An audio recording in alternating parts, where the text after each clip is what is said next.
All right. So, hey there, you. How are you doing? I'm doing fine. All right. Now. Yeah, let's go, Chewie. All right. Let's go ahead and do this. Now, look at this card. All right. Can you tell what the background of the card is? Can you tell what color it is? Golden. I don't know. Brown. Gold. I don't know if I call it gold or brown.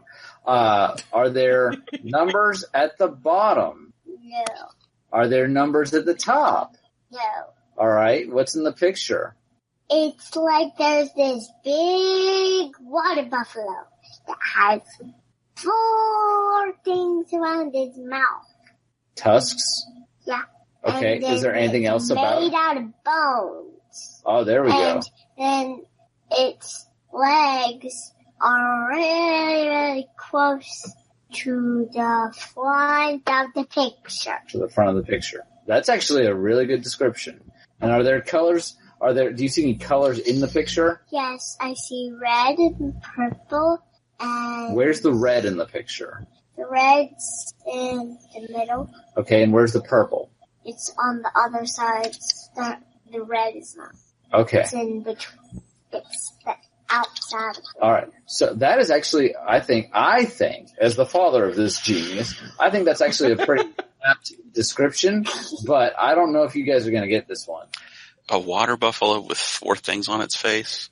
Yeah. So here's my question is it Plane Chase or is it Arch Enemy? Arch Enemy. Oh. Yeah, good job, Dirk. You have to allow schemes in your search. I don't know anything about that's why I'm like, I must go under advanced function then. It's amazing what random card will pop up. Oh, so it's an oversized scheme card? Yeah. Right.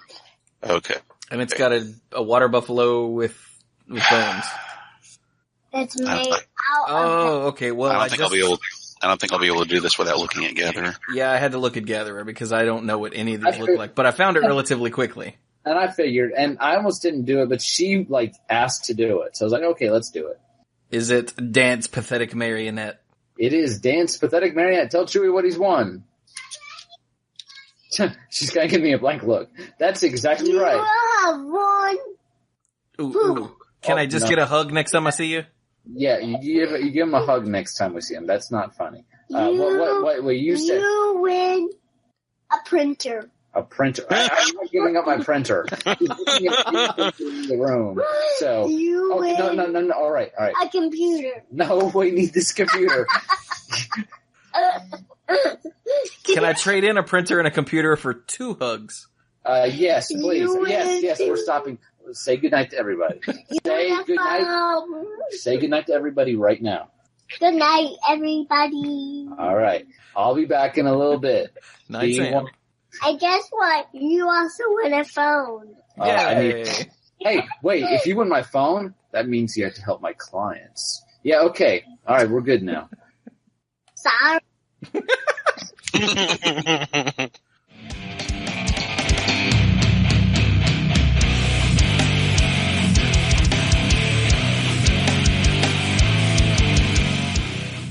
Oh, jam! Hello again and welcome to the Mana Pool. This is episode 463 of the Mana Pool, and I am Chewie. Hi. Hi. Wait, Howdy. were you intentionally trying to sound like Sam? No? No. Did it come across that way? It kind of did, yeah. Then yes. Ah. So, I see what I did there. Hi, I'm Brian, and I'm the lead rambler, and I'm talking really fast, and tangent master and all that good stuff. And we're here to talk about previews. Wait, what? Oh, not this episode. Yeah, give it a minute. Yeah. They'll probably drop some previews on us in the middle of recording. Hey, with the Pro Tour coming up, who knows? Who are you, strange voicey man? I'm Mike. I'm the rules guy and the game lore guy. Are we going out of order? Or did we not start in the usual way that we do? I kind of skipped ahead a little bit. Okay. But, I cut Chewie off a little bit, but. Well, I'm Dirk, the self-proclaimed greatest man alive and moral compass of the group, and I always go last, so I know what my pecking order is. I don't know whether to be impressed by his self-awareness or like, aw, poor Dirk. Well, as the saying goes, you save the best for last, right? Yeah. Yeah. Sam does that. I do that. Sam does that. Carrie doesn't. Carrie will eat her dessert first because she's like, I don't know if I'll have room for it later. So, Your room isn't a problem with me. I'm fat. So, in case you can't tell, there is no Chris Lansdale on this episode. Yay! Wait, oops, sorry. Also, no Brian Prilliman, who thought that was funny. Yeah. I'm glad he thought that was funny. But Chris is unavailable for the next couple weeks, so we will do the history of the Banhammer Part 2 at some point in the near future when he is available again. But for now, we're going to do the show we were going to do 2 weeks ago, but Dirk was unavailable. But Dirk didn't tell us that he was unavailable. I thought I had said, but well, you said. Then again, we lost part of our stuff. The conversation was a bit odd just because we knew you were going to be gone last week. So I don't know that it was particularly clear that we didn't know that you were going to be here. Yeah, I think you left it as a given that we just weren't recording that week because it was a pre-release, so you didn't bother to tell us. Well, I'm not around anyway. Yeah, that might have been part of it too. Yeah, you're right. Yeah, Chewy said, I think it's going to be us, and Dirk chimed in, well, there's not really going to be a whole lot for me, plus I'm going to be gone the next week. So we just thought, okay, let's pick something that Dirk can do. And he's like, no, I'm not going to be there. No, I'm not going to be there, guys. Just and we're like, oh. Do your thing. Aw. Yeah. So, we had a pre-release episode, we had the Lansdale episode, and now we're going to do the thing we were going to do. Yes. 2 weeks ago. Yes. And it is time for another Mythic Conscription. Bum, ba, bum, bum. Editing Chewy. Throw in some voice effects there. Editing Chewy. Editing Chewy. Oh, don't worry. He'll cut all this out later. He doesn't listen. He's terrible. If he was really serious about his work, he'd be like streaming this right now, right? Or you'd be recording it. You'd be recording it for YouTube. Yeah, like what the was it the Command Tower does or something with other podcasts. I have no interest in ever trying to live stream the podcasts. I'm honestly surprised that it hasn't been asked more than once. Like someone asked, "Hey, you guys should live stream Monday Night Magic," and I was like, "No." And that literally just happened like this week. It's the first time anyone's brought it up. I think it might have come up once way back. Really? I thought people used to ask us about that. Well, they ask more about streaming games of Magic, which Chewy will not do for lots of reasons we're not going to get into right now. More room and better setup, but I also get bugged a lot about getting Mike back over here to finish Octodad, but that's probably never going to happen. So it will eventually. But anyway, by the way, for those who don't know, twitch.tv/themanapool is now a Twitch affiliate. Ooh. Did we mention that last week? At the end, yeah. At least I meant to. All that really means right now is that you can cheer for the channel or give bits.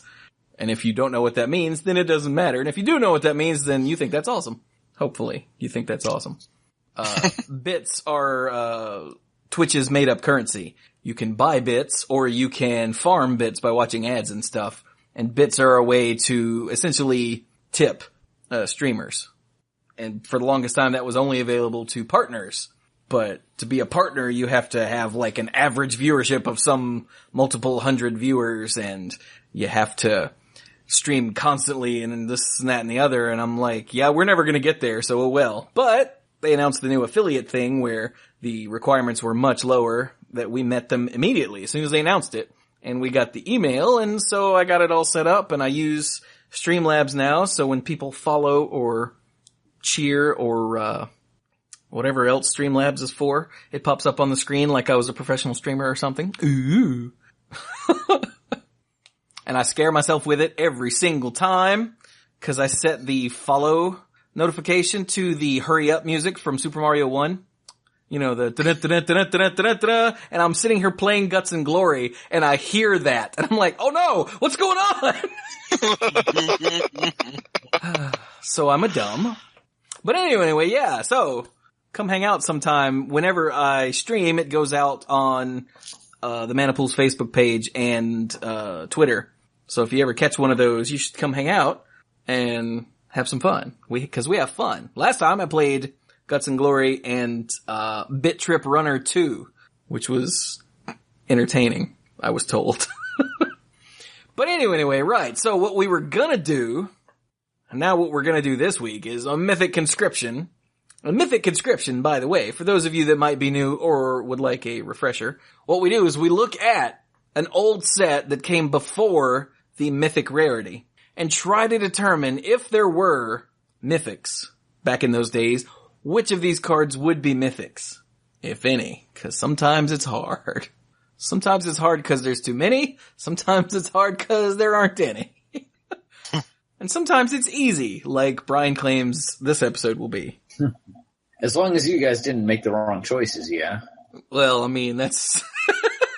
that leads us back to the Kamigawa thing where we had to do a separate episode about what Mythic means that we promptly forgot, so... Yeah. The set that we're going to be looking at this time is the one, the only Ravnica City of Guilds, right? That's the full name? Yep. Yes. Okay, That's good. correct. Didn't screw that up. Not Return to Ravnica or Ravnica 2, the Ravnicaing. Oh no, it's the Ravnicist. Electric Boogaloo. Anyway. Ravnica, the original Ravnica is really neat. It is full of turtle meat. We've been eating We all love you, Ravnica. Somebody's been watching Mystery Science Theater 3000. Right, I guess. Anyway.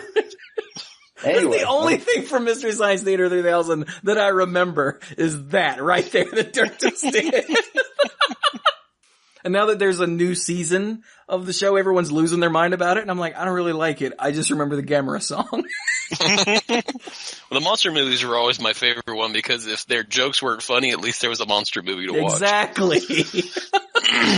Anyway, so we just lost fans because I said I didn't really like it, but whatever. Okay, so Ravnica. Ravnica, the original Ravnica block. This was a landmark because it was the return of multicolored magic after several years off. At least multicolored magic in the gold sense. Right. Because Lorwyn and Shadowmoor, mostly Shadowmoor, had done the hybrid thing. Well, that was later. That was later. That was later. Yeah. Yeah, that was later. The first true, gold set, gold focus set, other than, Legends, which kind of introduced gold, was, Invasion block. And then you had Odyssey and Onslaught and Mirrodin and Kamigawa. So this is now 5 years later. And they're like, you know what? People, they're always doing research. People really, really loved gold, as gold cards, multicolored cards, as a theme. So not only did they bring it back here, but even since then, they have said that they're going to do gold every couple of years because it's just one of the single most popular, most requested themes. So, yay, gold. Yeah, but they took a hard turn away from it for a while. Kamigawa block had one multicolored card in it. Yeah. Aside from the Atogs in Odyssey block, after that, there were 0 multicolored cards in Mirrodin block. That's what I thought. Basically what it was is I think that this was the first block, correct me if I'm wrong, that had, aside from Kamigawa with the spirit that had the beginning and the ending, this was the first block to even have the gold frame, the gold cards in the new card frame. Because they didn't put gold cards in core sets either. Well, no. Well, yeah, there were except a couple for of gold cards in Kamigawa. No, I think there was just one. I think Iname as one was the only one. Iname is one, yeah. And that land enchantment, the Genju of the Realm. Aha! Right. Told you. Yeah, okay. That's so right. Those two. How did I forget that one? But those were the first. But those were two. This is the first block that had any substantial number of gold cards in the new card frame, is what I'm saying. Right. And for Ravnica block, as I'm sure the listeners know, they decided to focus on 2 color combinations, and they built this whole, the entire block, and the structure of the block is a different thing too. We'll get that in a minute.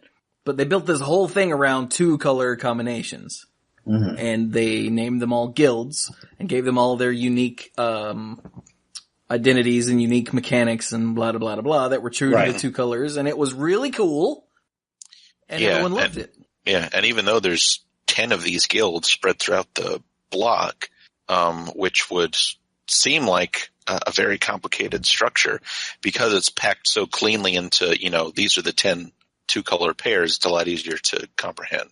Yeah. And they did a very good job of giving each guild its own unique identity. So this is why we've done Return to Ravnica, and I'm sure we're going to do another Ravnica block at some point because, again, just based on customer and player feedback, people love this setting. People love what they've done with it. They love the structure. So they really knocked this one out of the park. Like, I don't think they've had any regrets of doing any Ravnica block. I mean, remember the reaction even, they were at PAX or they were at some convention and they were talking about Avacyn Restored a little bit and what was coming in the future. Yeah, and they were showing off Avacyn Restored. They were showing off Avacyn Restored, and then they literally said, all right, at the very end of it, they're like, all right, we're going to put up one more picture and we're not taking any questions. And the picture was a picture of Niv Mizzet clearly in Ravnica standing next to Jace. And I don't know if it even said Return to Ravnica on it or not, but I think they just threw it up there and everybody went nuts. And they just literally, that was the mic drop. And so everybody was like, Avacyn what? Avacyn who? Yeah, it was terrible because suddenly no one gave a quarter of a damn about the next set. No. But what they all were focused on the set after that because Ravnica was so beloved. And I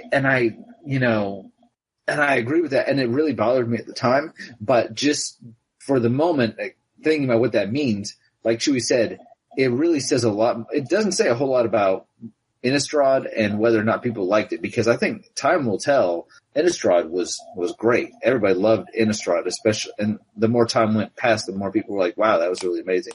But Ravnica is its own thing, and people saw it and they lost their minds, lost their GD minds. And this is only the second time we had ever gone back to a non-Dominaria plane. Right. First time was Scars of Mirrodin. Yeah, they took one of the most reviled places ever and went back there, and it was all right. And they were like, I bet we could do this better. Gee, you think? Oh, well. So they tried. They did. So that's what made people lose their minds. Nowadays, if, we're going back to wherever, everyone's going to be like, yeah, I knew that was coming. But at the time, this was still a new thing. Yeah. And for all we knew, we weren't going to go back to Ravnica for another 10 years. So... yeah. So, let's get into it then. So, Mythic Conscription mode. Okay, we're going to start with white, and then we're going to go from there. Yeah. So, since I got all up on my high horse, I guess I better put my money where my mouth is. Did anyone have anything for white other than Blazing Archon? No, sir. I make myself pick multiples just because, so yes, but I didn't necessarily like it. Oh, what was the one you didn't necessarily like? For big sets, I'd try to choose 3. So, oh, wow. Besides Blazing Archon, see, I ended up with a lot of Timmy mythics in the monocoloreds, the white, blue, black, red, green. Yeah. So the others are Ghosts of the Innocent and 3 Dreams. 3 Dreams. Wasn't that one of the ones that became like a high roller? Was like a really great card for people to have? No. It wasn't? I mean, it gets played in Commander, but it was never a standard all-star, if that's what you're going for. Because I thought it was one that, whenever one of the big sets that was going around at one point, it was because you could find 3 auras, and they were a lot of time they were the enchantment auras. Like the ones that enchant a creature. And so people were throwing all kinds of enchantments on their creatures or stuff. I mean, we did that. Yeah. Oh, well. But we're not exactly. I thought that was a tournament scene thing too. No, it was not. It was not. Okay. All right. Well, why don't we start with Blazing Archon? Just because, Dark, did you have Blazing Archon for a Mythic? I kind of hadn't, mostly because it is so darn expensive. But that doesn't make it less Mythic. That is true. So three of us had it. So let's talk about real quick. It's a little expensive, yeah. For 6 generic mana and 5. 6 generic mana and 3 white mana. Might as well be 5 white mana. It is a 5/6 creature Archon, not legendary. It has flying, and creatures can't attack you. And my reasoning here, it's expensive, which actually, in my mind, is a tick up. Now, if it's expensive like Chimney Imp, 5 mana for a 1/2, then that's just dumb. But it's a big, expensive, powerful effect, and the fact that it just says it shuts down anybody from attacking you ever. That is a huge effect. Now, you might say, unless they can take care of it. Well, the Dice of Doomblade rule does not apply because literally there's an answer for everything in this game. So I'm just going to go ahead and knock that one out right now. Yeah. Yes, if they kill it, then it doesn't apply. Also, if they counter it, it doesn't apply.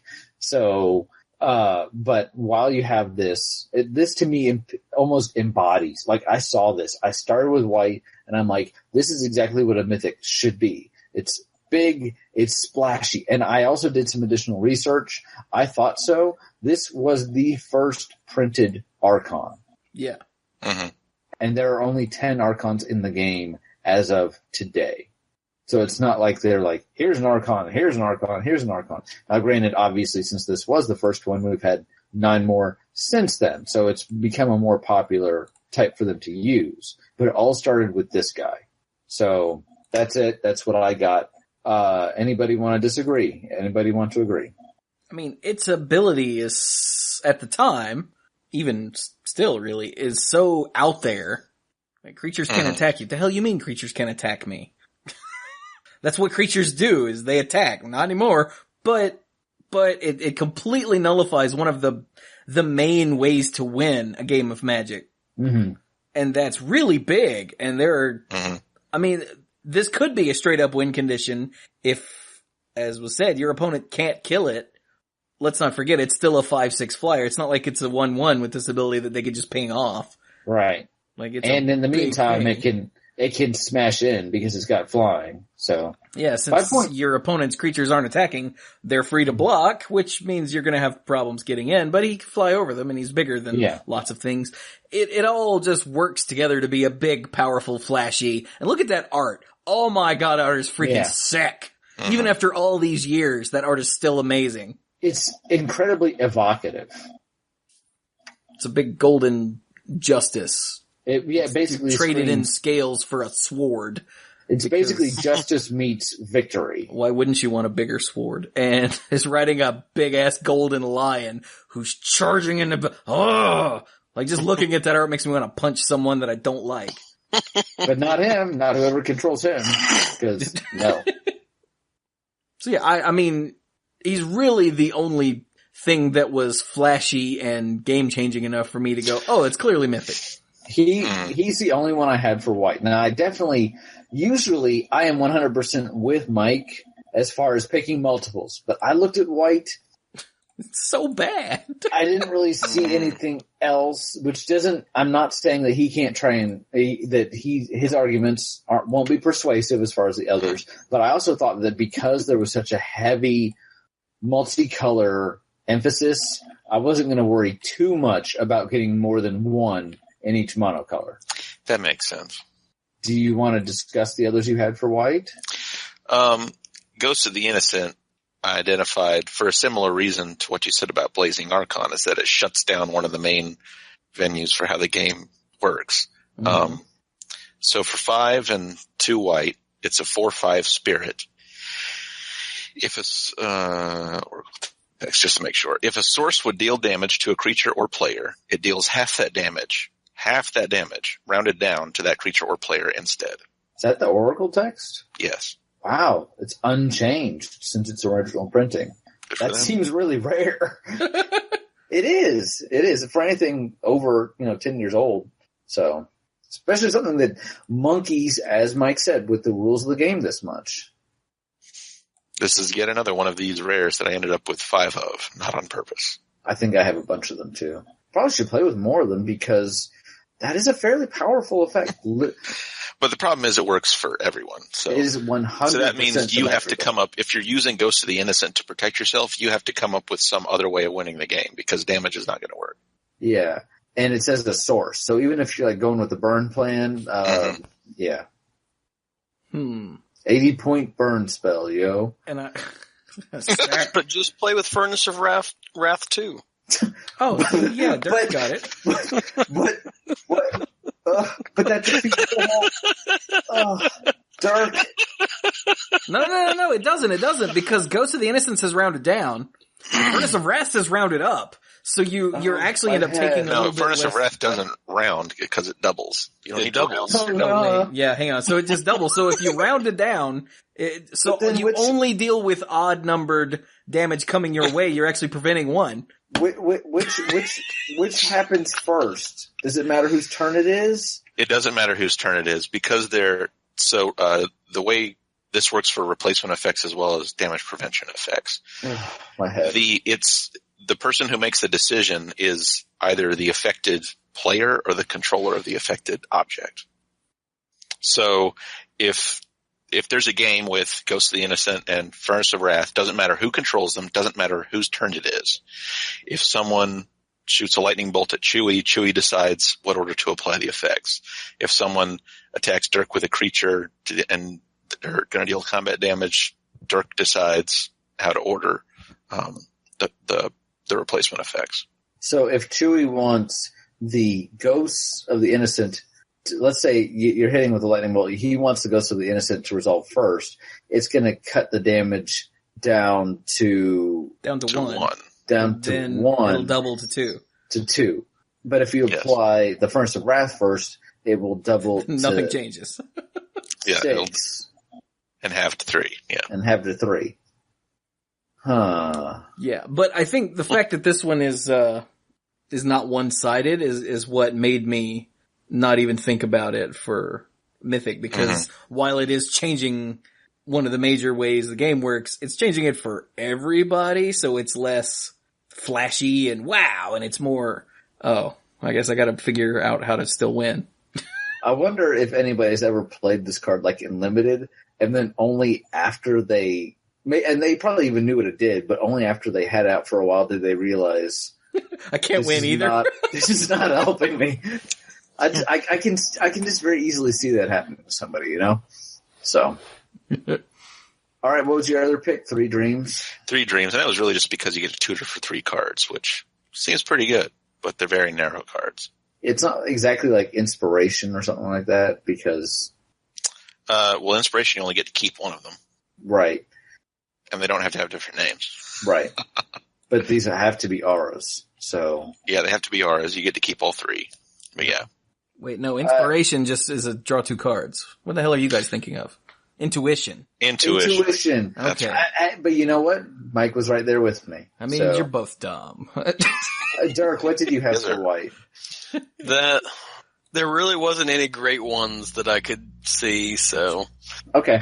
Well, that was hard. What did you have for blue, sir? Did you have anything for blue? I thought Followed Footsteps would have been one, just because you get to enchant a creature, and then you essentially make copies of them. Well, why don't you go ahead and read the whole thing, the whole shebang for the listeners? All right. Followed Footsteps for 3 and 2 blue. It's an enchantment aura, enchant creature. At the beginning of your upkeep, create a token that's a copy of enchanted creature. Mm-hmm. So every turn you get another one. This thing is crazy. In blue, I actually had 1 definite mythic and 2 question marks. And this was one of my question marks because I was like, this is really awesome. But I feel like clone effects are pretty solidly in rare. Now, there was like the multicolored, the blue-green mythic rare in Return to Ravnica, and it had something I think that set it apart. I can't remember exactly what it did. Wait, I think I have a signed copy of that card around here somewhere. Well, I'm not going to look for it right now. Oh, it wasn't an art, it was a clone that made copies of itself. Oh, was it? So basically it was a clone that then also had a built-in followed footsteps kind of deal? Okay. But I can't remember the name of it either. It was a Simic card, but I can't remember what it was called. It's not Biovisionary, is it? No. No, that's the guy who, if you have 4, you win the game. No, this is something with wings or something. I'll look it up. I can see the art in my head, but I can't remember the damn name. Mm-hmm. I'll look it up. But what did you guys... Dark had it as a mythic. I had it as a questionable. What did you two fellows think? Yeah, Mike, what did you think? I just regarded it as a fun, cool rare. Yeah. Didn't stand out as mythic. So what did you have as a mythic in blue then? Eye of the Storm was the one that jumped out at me. That was my definite. Yeah. Now, my reasoning for making it a mythic, it's a crazy random chaos enchantment, but it completely destroys limited. So I was like, make it mythic, so you never see it.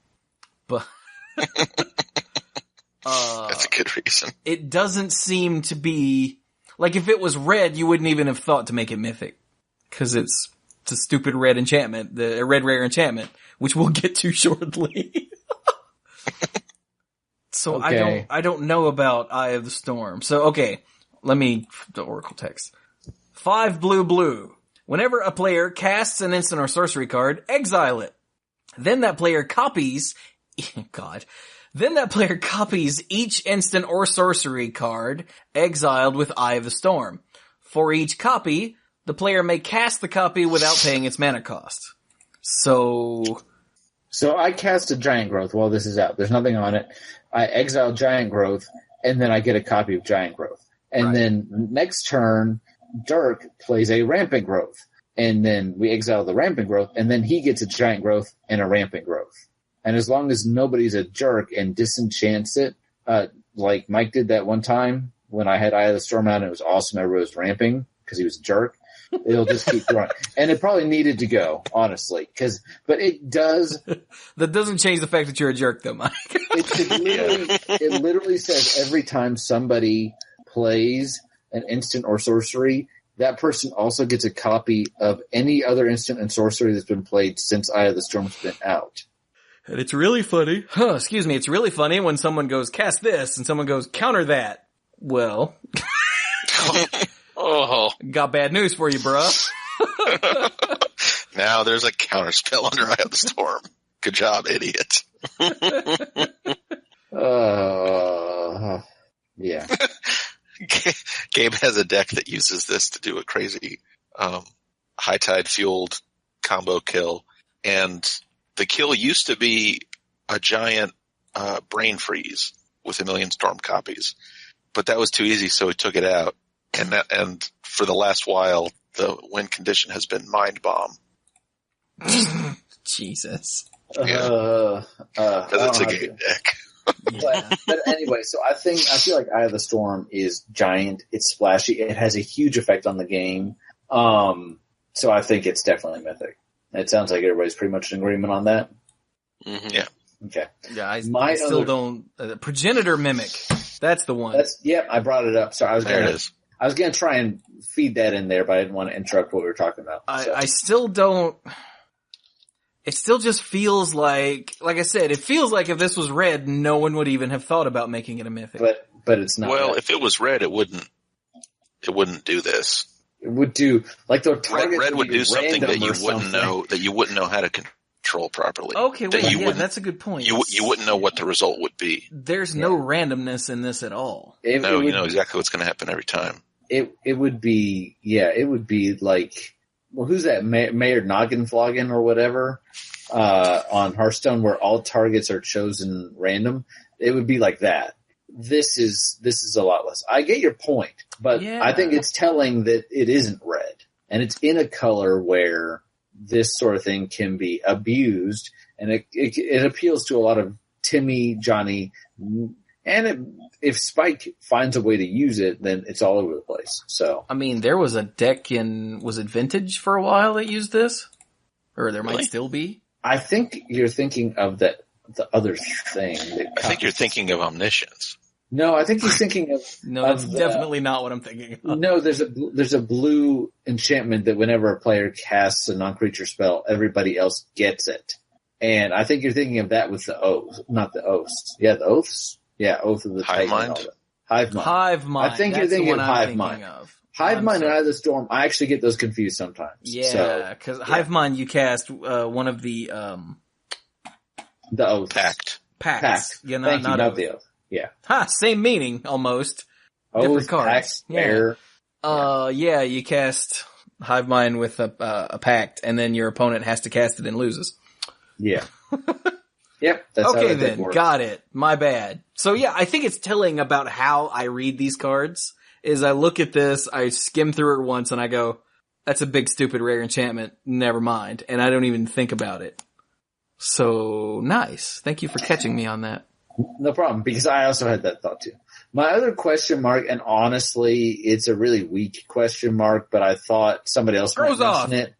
Yeah. Sorry. Wait, really? No, you got it. Yeah. Because, I mean, it's big and it's dumb. And it's a Leviathan. I mean, come on, Leviathans. And it has transmute. Okay. So, transmute for something that costs 9. So, well, yeah. So for 6 and 3 blue, not 5 blue, it is a 9/9 Leviathan. And it has transmute of 1 and 2 blue, which means you can discard it while it's in your hand to go get something else that has a converted mana cost of 9, reveal it, and put that new card into your hand, which means whatever you're getting is huge. It has activated ability to pay 4 mana, and it loses Defender until an Eternal. By the way, it's got Defender. And when it comes, you could transmute into a Blazing Archon. You could. And then when this enters the battlefield, I better pull up the Oracle text. I think I saw that happen once. When this enters the battlefield, you may search your library for any number of cards that have converted mana cost of exactly 9, reveal them, and put them into your hand. If you do, shuffle your library. So almost like if you pay 9 mana for this, then you almost get to transmute, except you get to look for as many as you want. Because you know all those 9 costs. What costs 9? Jin-Gitaxias, or does he cost 10? I think he costs 10, but Inkwell Leviathan costs 9. Oh, Leviathans. Yeah. But, so even though it may sound like I'm like, yeah, this should be mythic, it's also really dumb. I'm sorry. I'm sorry. This one is like the epitome of big and silly. You remember, oh God, Mike, I think it was you and me. Mm-hmm. We were at some sort of thing at, not Lucky's. Lucky worked there. At DJ's. Uh-huh. And this dude was telling us his, like, sick Grozoth combo that was really long and really involved and really stupid and brilliant, and I don't remember anything about it now. I think you told me about it later. I don't think I was there for it, but you were like, oh, this guy found a way to use it. But and it was really funny. I wish I could remember it. It required like 12 turns to set up or something. Did it involve Sway of the Stars at all, or am I thinking of something else? I have no idea. Maybe? I just, I don't know. If anyone knows a big stupid Grozoth combo that would have been legal around this time, you know, no cards printed after that, then let us know, because this is killing me. It was so stupid. But if it worked, you just won. That's all I remember. Mm-hmm. Yeah, like I use it to fill my hand with Inkwell Leviathans in my Quest for Ola's Temple deck. So, well, yeah. That's because I forgot about that deck. Because you're a monster. I mean, a Leviathan. Because that's an enters the battlefield trigger. It's not an uncast trigger. So yeah. Elvish Piper, baby. Elvish Piper, but it's a 9/9. Anyway, Mike, did you feel like it's mythic? Yeah, it was on my list, but I think I might be biased towards it because of how much fun I have playing it. Yeah. I mean, that happens a lot. I feel like that happens a lot with Mythic Conscriptions. We see cards that we go, ooh, for, because we've had them, and we use them, and we have these personal stories, and it's hard to separate that a little bit. I know I've done that on other Mythic Conscriptions. Yeah. So anything else in blue there, you guys? No. Oh, no love for the Haunted Phantasm. I did not. None of the Haunted. I figured the Haunted cycle. Hunted. Hunted. Haunt is something else. Yeah, that's the next set. Yeah. Spoilers. The hunted cycle, I didn't have any of them as mythic. Well, I think they're all neat, but yeah, they're either bad or in one particular case really good, but not mythic. Yeah. Which one's the good one? The red one. Oh yeah. The green one. I actually the like red the white one. I was going to say no, the red one. Yeah. Oops. What's the green one? Oh yeah, Mike. Anyway. I think in my head the red one is like just a regular good card instead of part of a weird cycle. Because it's just awesome. Yeah. Okay then, so let's move to black, where surely it's Dark Confidant, right? I mean, yeah. I mean, and it's hard, even without the benefit of history. Did you read what it did? Yeah. Yeah, and we had said that the invitational cards are not necessarily mythic, and I get that and I'm behind that. But yeah, I mean, also, I had a hard time finding anything else in black to be mythic. I looked really hard at Sins of the Past. Mm-hmm. Same here. Sins of the Past was my iffy one in black. You're back up. Sins of the Past for 4 and 2 black. It's a sorcery, and let's pull that up right here. Until end of turn, you may cast target instant or sorcery card from your graveyard without paying its mana cost. If that card will be put into your graveyard this turn, exile it instead, exile Sins of the Past. So it basically gives something in your graveyard, an instant or sorcery, free flashback. And it exiles itself, and it costs 6 because they didn't want it to break anything, because it's a callback to something like Yawgmoth's Will, which for 3 mana gave that ability to all the stuff in your graveyard. It just, you still had to pay for it. This is only one thing, but it's free. So you could do some silly stuff with this, but because you're only going to get one spell and you're paying 6 for it, quote unquote, for free, but you're basically paying 6 for it because Sins doesn't do anything by itself, it's safe. It's weird, but it's safe. Dark Confidant, on the other hand, is not safe at all.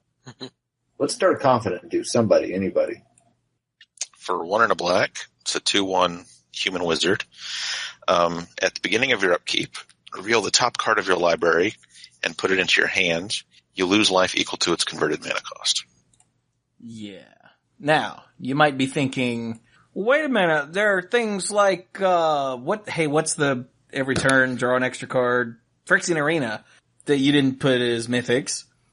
And it just draws you a card every turn, can't be pinged to death, and only deals you 1. And yeah. But this is a win condition. This costs 2, it can attack, and sometimes you get cards for free. Yeah. Yeah. Sometimes you'll get hit for more, but sometimes you'll get it for free. And again, I think it's important that it's also a win condition. Yeah, don't underestimate the whole turn 2 Dark Confidant power. Yeah. That's why they don't print cards like this, is because that's too good. Yeah. And even at the time, I think everybody acknowledged the power level of this card. So it's because I think it's very easy to tell. Obviously, it's been reprinted as a mythic in how many Modern Master sets? 1 or 2? Let's look. At least 2. 2. It was 2. in the original and in 2015. Okay. So, yes, we have the benefit of history, and yes, it's been reprinted as a mythic. But I would argue, even at the time, that this would have, if mythic rarity existed, this would have been a mythic as well. Oh, yeah. No question. That's pretty much what I had for black. Anybody else want to make a case for anything else like Helldozer? No, Helldozer needs to be rare so more people can have a copy of it. Because it's awesome. I have to say, though, having met Bob Marr, he is way bigger than a 2/1. A massive refrigerator of a man. Anyway, not like in a bad way. Like, he's like 8 feet tall, 5 feet wide at the shoulder. Like, he's just big. Is he? Yeah. And a super nice guy. Anyway, moving on. This hunted creature is probably the worst. Oh man. Yeah. So freaking bad. We've got Hex. Hex. I thought about Hex. I looked at Hex and I looked at Woebringer Demon. To me, Black was one of the harder ones because I felt like there were, other than Dark Confidant, which I For a while, I wasn't sure. It was almost too obvious, but I felt like there were more near misses here than there were in some others. But I really feel like all the near misses are clearly on the other side of the line. Yeah, I thought like Moonlight Bargain was almost good enough. Yeah. But it's just missing something. Necroplasm is weird. It's just weird, but it's not mythic. So, yeah. Dark, what did you think? Did you have any black cards we're talking bad about? And you probably picked all the ones that we're just talking about. Oh, those are mythic. No, I had thought about the Helldozer and everything, but that was, yeah, Dark Confidant, I think, is probably the best one of them. Okay. It's just like black is sort of like all the other ones so far. Blue and white is just like, there's some that could, but nothing to me just cries and says, I'm mythic. Wait until we get to multicolored, because I think I know. The discussion is going to pick up then. So, yeah, I think there are a couple of exceptions, but all of these hit the rare mark. I don't think there are any of these that like would have been better off as uncommons. We'll find one later that actually got downgraded to common, but yeah. There aren't too many obvious mythic standouts. Which one got down, or is it in another color? It's in another color. Okay. All right. So, Mike, since you're such a smarty pants, what did you have in red? Yeah, Mike. Well, you kind of got to jump straight to Warp World. Yeah, that was mine. I mean, I'm looking through the whole thing, and I did pause at Excruciator, which I want to talk about in a little bit. Mm-hmm. But then I just keep going. I get to Warp World. I'm like, oh, Warp World is in this set. And it's a bit like Dark Confidant for very different reasons. But as soon as but as soon as you see it, you go, oh, yeah. So, all right, well, Mike, maybe you can explain in a way that makes sense what Warp World does. Okay. I don't think I actually want to read all this text, so too bad. That's what we got to do here. So for 5 and 3 red, it's a sorcery. So it's a sorcery that costs 8. Okay, so everybody shuffles all of their permanents into their library, and then they reveal that many cards from the top of their now shuffled library. First, you put all the artifacts, creatures, and lands that you revealed this way onto the battlefield, and then you put all the enchantments you revealed this way onto the battlefield. And then everything else that's still kind of sitting out there, you put on the bottom of your library. Including Planeswalkers. So yeah, you reroll target board state. Yeah. When they printed this, I think they thought, this is the weird red rare for the set. And it's weird, and somebody's going to enjoy it, and kitchen table magic, because EDH wasn't really a thing yet. And it'll be fun and all that. And for when it was printed, it was fine. And then it was reprinted later, and I want to say it was reprinted in a core set. It was reprinted in 10th edition and M10. And I can't remember which of those ones. I think it might have been M10 or I'm sorry, 10th edition. There was an actual Warp World deck. And at first people were like, what? And then people were winning with it. And it was like, what?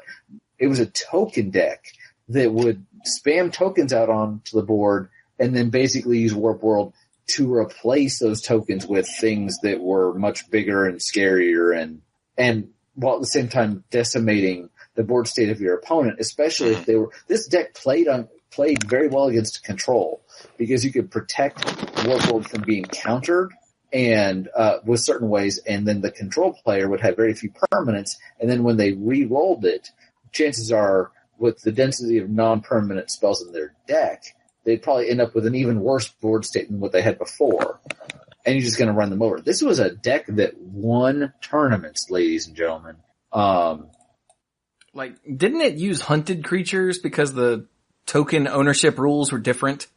Maybe? At the time, yeah, the player whose effect created the tokens was the owner of the tokens. Yeah, so if you played Hunted Phantasm, which gives you a 4/6 unblockable dude and gives your opponent 5 1/1 goblins, you would count those 5 for you because your effect put them onto the battlefield. And that was really unintuitive and silly. And so later they changed it to whoever controlled them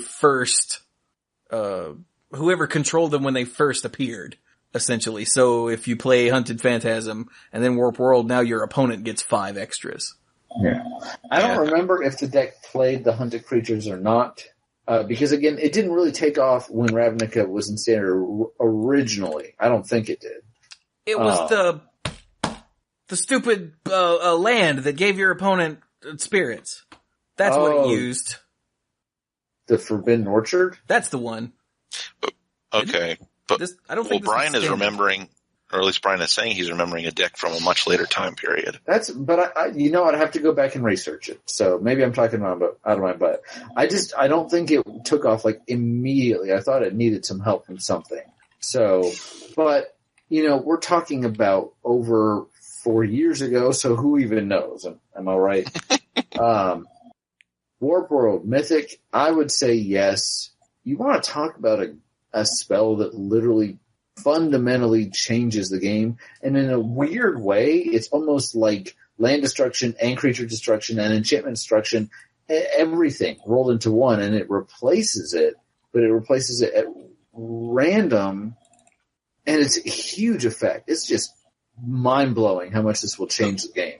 I gotta start playing with more. I'm seeing so many cards today that I'm like, I need to play with more of these, because they're big and crazy.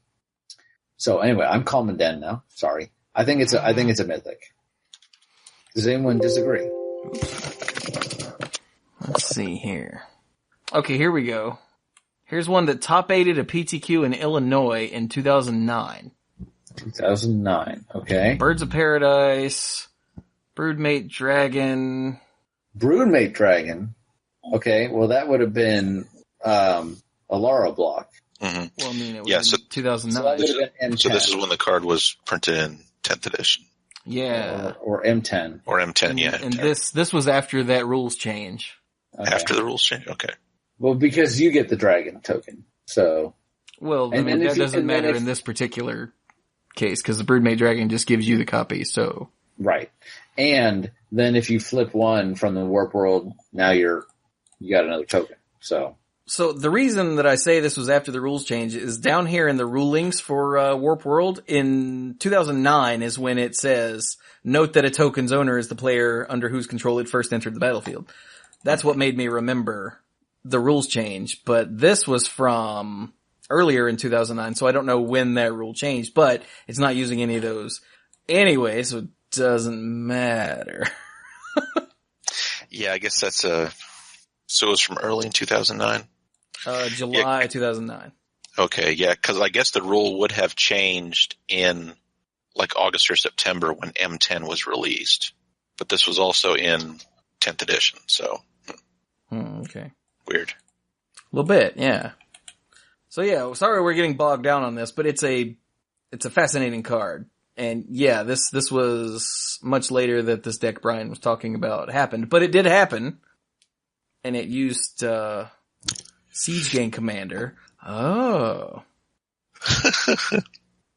Huh. Neat. Okay, anyway. Let me close that before I get caught up. Right. Moving on. Is there anything else in red? Brian, you wanted to talk about Excruciator for some bizarre reason. Yeah, just because... Because look at him.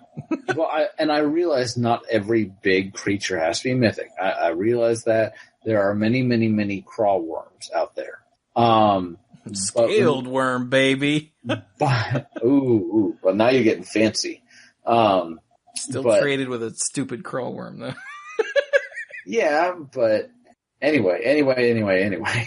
But when I see a big creature at rare, when we're doing these, I always make a note of it. And, when we're talking like not mid-range, but like big, beefy thing. And Excruciator costs 6 and 2 red, so we're talking about 8 mana. And it's a 7/7. And it's an avatar. Wow. Really? It's an avatar? That's cool. Okay. So, not a creature type you see all the time. And it's got a fairly unique effect. Damage that will be dealt by Excruciator can't be prevented. Take that, Ghosts of the Innocent. Right? Yeah. He just doesn't care. So yeah, take that, protection abilities. Take that, Turbo Fog. I mean, I was going to say just take that fog. Yeah, any kind of fog. I feel like it was a question mark for me. Warp World is head, shoulders above the rest, including Excruciator. It was more of a question mark of, hey, look, big, scary guy, really flashy, kind of cool artwork, neat effect. The thing is, in many, many games, Excruciator's text box is blank. Yeah. It's a 7/7 without trample. Mm-hmm. And I would not call anything about him flashy. Nah. No? Okay. Alrighty. I am cool with that. I had no personal attachment. It was more of I'm going to make a note of that, and I was wondering if anybody else was going to say anything about it. But I'm good with it. Mm. Dirk, what you got? Warp World. Yep. That was the only one on here that was like, nope, that's definitely a mythic. Okay. No well, doubt. now we turn to Dirk's favorite color, green. Well, no, Dirk. There was one more in red that identified Breath of Fury. Not Molten Century? Not Molten Century. Quiet you. Yes, sir. Okay. So Breath of Fury, huh? Yeah, Breath of Fury for the way that you can chain combat phases with it. For 2, red, it's an aura. Enchant creature you control. When the enchanted creature deals combat damage to a player, sacrifice it and attach Breath of Fury to a creature you control. If you do, untap all creatures you control, and after this phase, there is an additional combat phase. It's like a relentless assault that can keep going, like basically can give you like almost infinite extra combat steps, but you have to keep sacrificing something at the same time. And the creature enchanted by it has to get through. So let's do some math real quick. Hey, Mike. Hey. You have missed your land drops because you are bad at building decks. Yes, of course. True. And so... Keep going. Also, you let Dirk cut your deck, so there's your problem. Uh-oh. Mm-hmm. And I have 5 1/1s, and you would not let me feel your beard. So I put that is in fact correct. So I put Breath of Fury on my 1/1 and swing with all 5. So I deal you 5 because you can't block because you don't have any lands. So then I sacrifice that one, stick it on another one. I swing for 4. Repeat. So what's 5 and 4 and 3 and 2 and 1? Should be 15, right? Should be 15. And I don't have any creatures left, but Mike is at stupid 5. Yeah. So yeah, that's just with, 5 1/1s. It can get kind of insane if you let it. But it's also really easy to stop. Mm-hmm. I think it's neat, but I mean, hey, and you don't even have to do it all in one go. Even if you just get, 2 combat phases, 2 turns in a row, that's still pretty good. Yeah? I will say this. I won't say that Relentless Assault is never mythic because we just had the Exert guy with Relentless Assault, and he's mythic. But he also doesn't have to sacrifice himself to get it done. He limits himself to doing it once every 2 turns without some sort of untap effect. But even with untapped shenanigans, you still just get it once every time. But he doesn't sacrifice himself. So neither does the Breath of Fury. Yeah, I don't know. I feel really, for reasons I cannot completely articulate, I am 100% behind Breath of Fury being a rare. A really interesting build around me rare, but that's where I see it. Yes. And I'm afraid it's not a very interesting or insightful comment to just say just cause, and I really want to be able to back it up some way, but it's more of just a general feeling. I don't really know how else to put it. Yeah, I mean, you can't really have an argument about taste or preference, so. I mean, you can. You can, but it's chocolate cake. It's a very stupid argument. Yeah. Okay, so let's go to green, which actually has, I think, in my opinion, more viable potential mythics. Yes. I agree. So. Hey, Dark, you like green cards. The one that stood out the most to me was Court of Calling. I wondered about that one. Yeah. Why don't you tell the people what it does? So Court of Calling is X and 3 green. It's an instant with Convoke. Excuse me. Meaning that you can tap untapped creatures as part of to help with the mana cost, and search your library for a creature card with converted mana cost X or less and put it onto the battlefield, then shuffle your library. And the reason why I thought that was that means that any creature, you essentially could search your library. You're searching library for, number one, you're searching library for a specific creature. Number two, it could be you essentially have a way of putting it onto the battlefield, and if you have creatures on the field through other mechanisms, hint, hint, wink, wink, nudge, nudge, then you're going to be able to cast anything, any creature in your deck. Yeah, pretty much. Maybe even a Grozov. Which is just shut up, Mike. So I mean, if you wanted to play the Darksteel Colossus, he's in your deck somewhere. Court of Calling, hey, where I was looking for you, buddy. I mean, that's why the Court of Calling is I don't know if it's a staple exactly, but it's a big part of Modern. Mm-hmm. And it was actually in Standard not too long ago when it was reprinted in, was it Origins? M15, the one right before Origins. M15. Yeah, because I actually had a Standard deck with it that actually made the top 8 of a PPTQ. Yay. Yay. That's my little hype. Nice. And this is one where I actually didn't pick it simply because I had that personal, like, hey, this is awesome and I can do great stuff with it kind of things. So more of I didn't want to put my own bias on it, but it feels very tooth and nail-ish to me. The best thing was searching out a Hornet Queen. Yeah. Well, then I'd copy the Hornet Queen, but anyway, this is not about me. Not the bees. That said, I still don't know if I would call this one Mythic exactly. Oh, yeah? Well, is there a card? It's still like the mana cost of the thing you're searching up plus 3 minus dudes on the board, but dudes on the board are very easy to not have. So, Then you don't play it. Don't play what? The point of Court of Calling is it goes in a deck where you can make a lot of little guys who help you get bigger guys out. Or helps you search your deck for the guys you want to put out. Well, the point is you have an opponent, Dirk, who wants all your crap dead.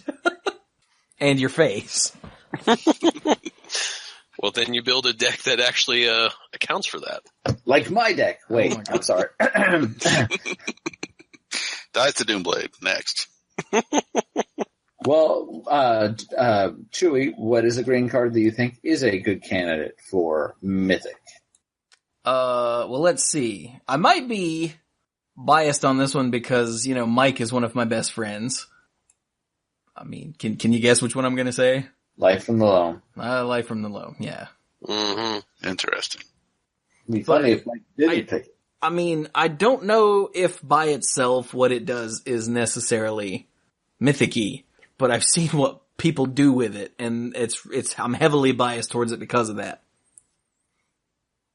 What do you guys think? I think it's rare. I mean, yeah, it can be used to do completely silly mythic-like things, but only when you combine it with truly bizarre other cards. I guess you have to look at what does it do on the face of the card. And, I mean, the appeal, of course, is the way that it interacts with Dredge and the fact that you can keep playing lands. Sometimes when you're dredging things, if you start dredging too early, you just run out of...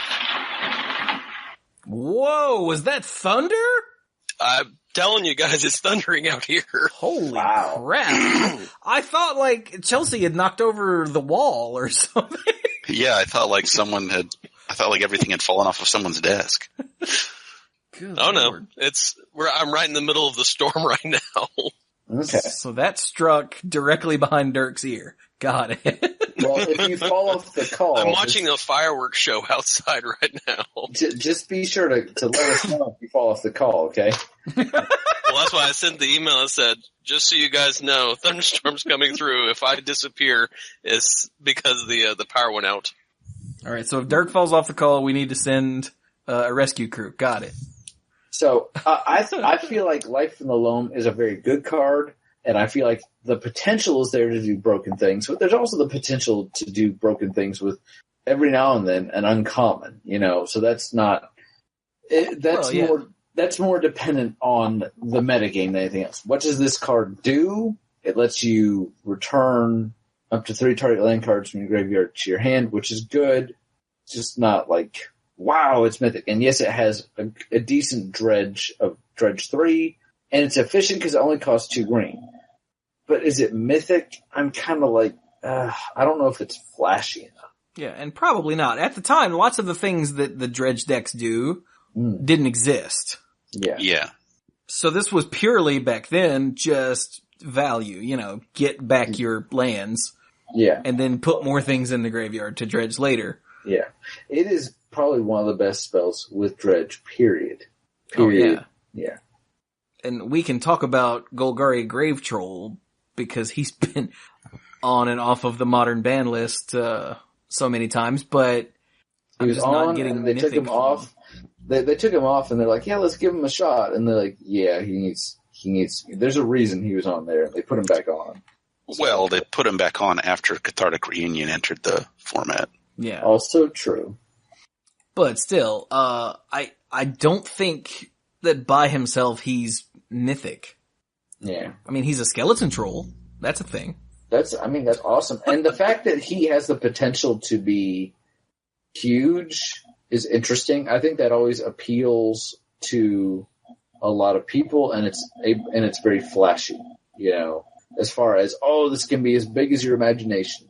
When I was a newer player, one of the first cards that appealed to me was like the Morrow type card, because I'm like, wait a minute, I've figured out this combo that nobody's ever thought of here. It's with Spellbook, and then my Morrow can be infinite. So, there's an appeal there of saying your card is only as small as your imagination.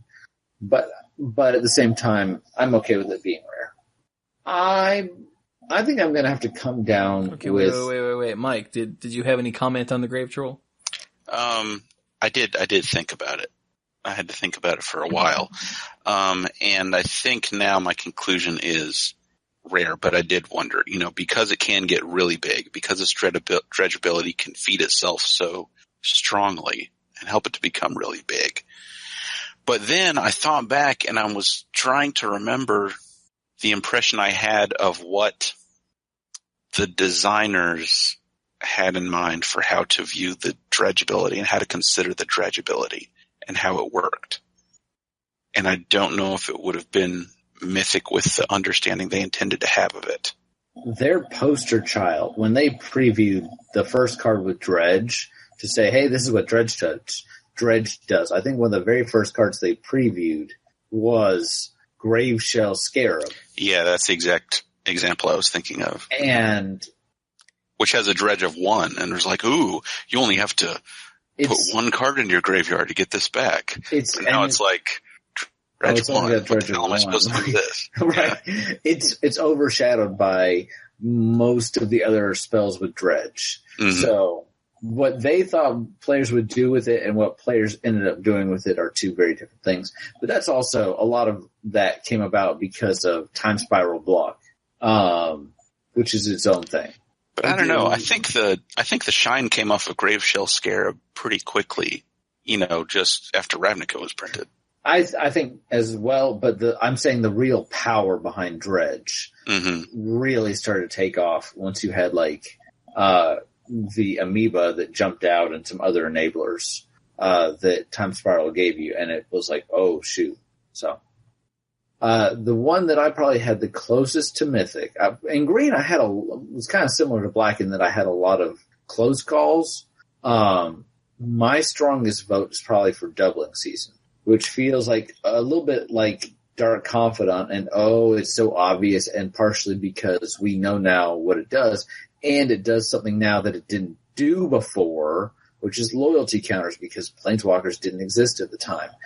I'm going to make the argument that it probably would have been Mythic even at the time, even without Planeswalkers, because of basically just its sheer impact on the game. doubling anything is huge. Yeah. And doubling everything is freaking stupid. So for 4 and a green, for those that don't know, it's an enchantment. If an effect would create one or more tokens under your control, it creates twice that many of those tokens instead. And if an effect would put one or more counters on a permanent you control, it puts twice that many of those counters on that permanent instead. And even before we had Planeswalkers, this was right after Mirrodin block. No, I'm sorry, this was Kamigawa block was in there. But still, it was basically a little over a year after Mirrodin block had just been in standard. People were thinking about charge counters doing stupid things on artifacts. You had tons of +1/+1 counters, both from Mirrodin and from things in Ravnica, like the Golgari Grave Troll, like other types of effects. The fact that this, and not to mention all the token making, all the tokens, the fact that this takes all that and just goes, yeah, I have it twice. This basically, and didn't they have an effect that made extra tokens before from like Odyssey block? But it was like a one-shot spell, right? Yes. So this is an enchantment that sticks around forever. Now, again, the reason I hesitate a little bit is because I do feel like, much like Dark Confidant, we realize now just how silly this is. And they don't print Doubling Season anymore. Like, not in Standard. I think it was in a Modern Masters set, if not both, because it's a powerful effect. But might now, have also been in a Conspiracy set. Has it? Okay. No, it was just in Modern Masters, the first one. Okay. Oh, okay. No, I'm just looking at it at the moment. But now they printed, I think for 4, they printed just the token half on another, it's got like a picture of a wolf or something, I want to say. They printed the token half a couple different ways. Okay. And I think they've also done the +1, I think they've also done the +1/+1 counter. And they've done +1/+1 counter, and in fact, probably even the closest we have to that second paragraph now is Winding Constrictor, because Winding Constrictor says all counters, but only on, it doesn't double them, it just puts one additional one, which is a big difference, and it only puts them on counters that would go on creatures and artifacts you control. So they have, since this, they have never put these things together on one card, and they almost certainly will never do it again without making it, I would guess it would have to cost at least 6 and have much more green in the cost, or be gold, or cost 7. Because what you get out of this one card is huge. And I've been going on about it for a little bit. Mike, you sound like you agree with me. What do you guys think? I think Doubling Season is definitely there. Okay. Yeah, I mean, even at the time before Planeswalkers, we were still like coming up with like all the magical Christmas lands. Dude, so if you had this and you play that, oh my god, but what if you had oh wow, but then if you cast double, like, yeah, on sheer power level, even, I mean, Planeswalkers made this card completely stupid. Mm-hmm. But even before Planeswalkers, it was really good. Yeah. Planeswalkers kind of like broke it in half because this was never intended to work with them because they didn't exist at the time. So they didn't have to be considered for it. And just since Brian and I had picked up an Onslaught block, since then, even if you go back to the previous block, there were tons of creatures, tons of things that put counters on stuff.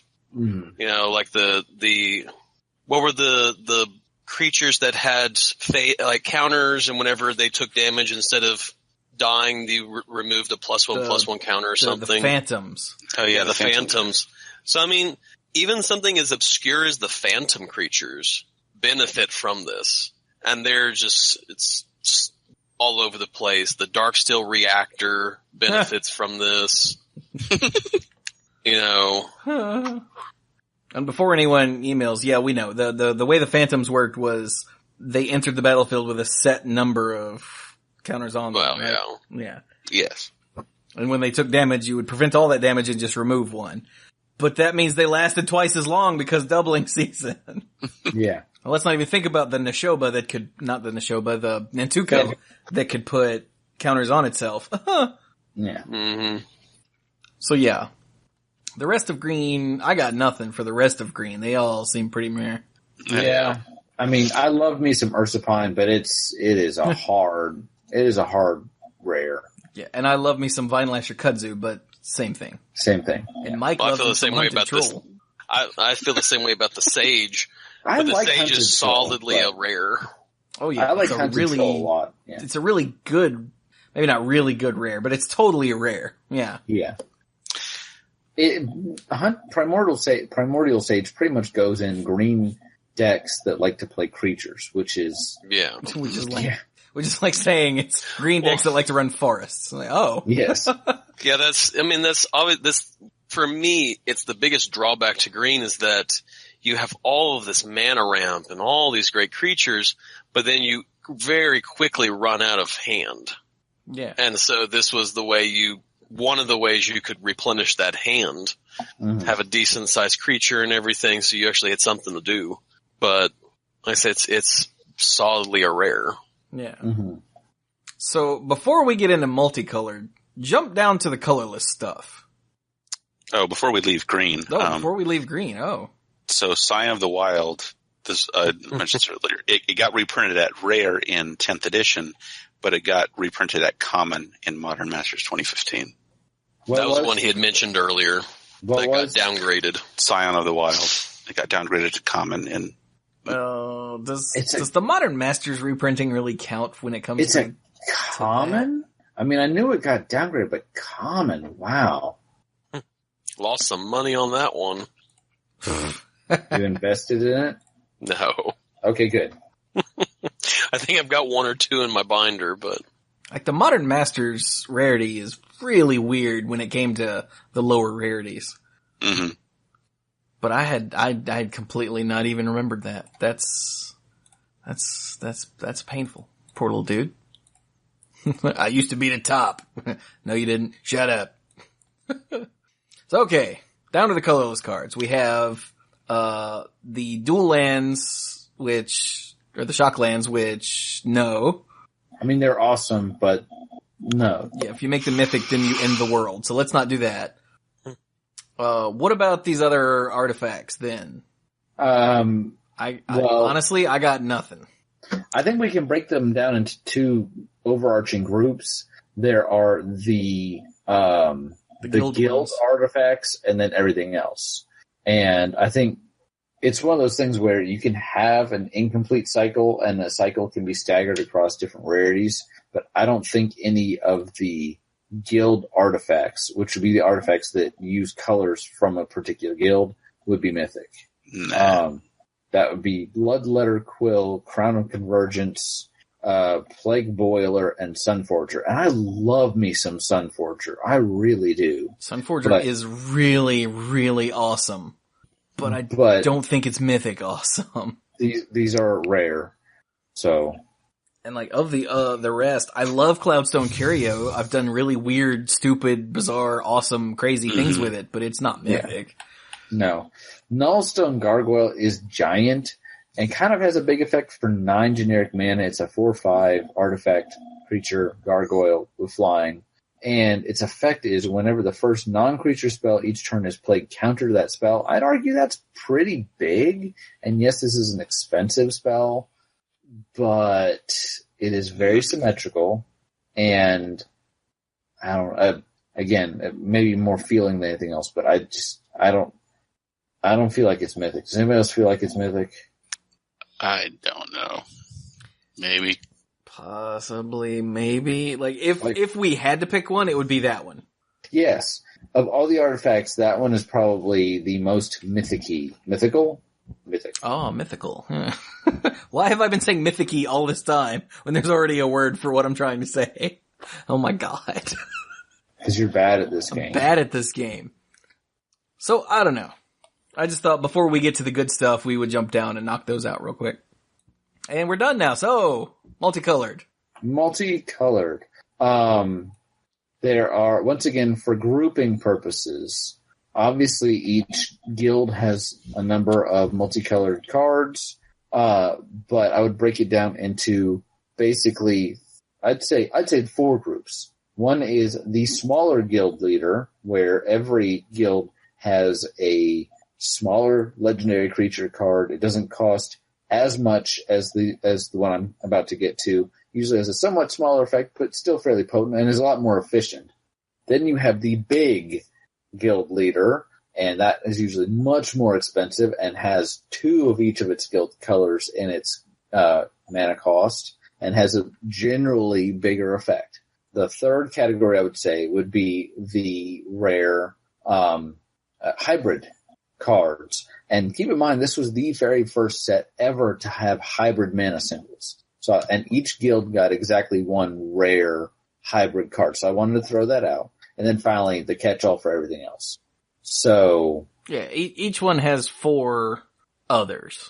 Yes. There's the guild leader, the secondary guild leader, the hybrid, and then 4 more rare multicolored ones. And I don't want to simplify things too much because I think there's some really interesting ones in each of those categories. But I thought it would help to, because we have a number of multicolored cards to try and break it down a little bit. First argument I'm going to make is that all of the giant, big guild leaders could probably be mythic. That would be in Dimir, that would be Zadek, Lord of Secrets. In Golgari, it's the Sisters of Stone Death. In Boros, it's Razia, Boros Archangel, and in Selesnya, it's the Chorus of the Conclave. She's included more because of the others. And even that, so breaking it down, all of these are, we could go through every single one, and if you guys want to, we can, but all of these are very expensive. I don't even know what the smallest convert mana cost of them is, but Zadek costs 7. The Sisters of Stone that is Death the smallest. Cost Yeah. Wow. So they all cost 8, and Zadek costs 7, but he doesn't exist. So yeah, that's true. That his guild technically doesn't exist, although he witnessed the signing of the guild pact. It's weird, and they all have incredibly unique effects. Zadek is a big, beefy flyer that actually mills, and as he mills the opponent, he gets, basically he doubles the number of he basically doubles his power and toughness, and then he mills for more. The Sisters of Stone Death have 3 kind of almost unique activated abilities that all combine into basically take whatever creature you want, kinda, sorta, and they're big and beefy. Razia is just amazing and was one of the poster childs for the set. And finally, the Chorus of the Conclave it has Forest Walk. You can make your creatures bigger. You can make your creatures bigger. That's true. And it really kind of embodies the entire thing of what the Selesnya are about. And of all of these, I actually guess I could make the argument that this card plays the best, or close to the best, with its guild's mechanic, which is Convoke. Because Convoke allows you to have more mana to spend on things, which then you can pump into the creatures to make them bigger. Mm-hmm. And it plays into the doubling season theme as well. Most things play into doubling season just in general, but yeah, but Zadek loves doubling season. There's certain guild mechanics that play much better into it. Correct. Zadek and Transmute are what? That sure. What are you talking about? Okay, yeah. But Chorus of the Conclave and Convoke actually legit go together. Mm-hmm. And we're not going to talk about the Boros mechanic because it doesn't actually exist, kind of like the Dimir. Well, it exists, it just doesn't matter. But so, what do you guys think? Do you want to make a case that any of these shouldn't be mythic? I think there are other mythic cards here, but I think that any of these could probably be. And I feel like if you get 3 out of them, the last one can probably be mythic too. I agree that they're mythic. Yeah, I think it's reasonable to have the big bosses be a mythic cycle.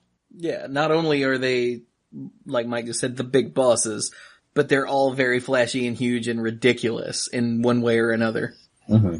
Okay. And they're all legendary as well, and that plays at least some bit into them being mythic. And then, by that same token, I think having the secondary guild legends being rare is a really nice contrast.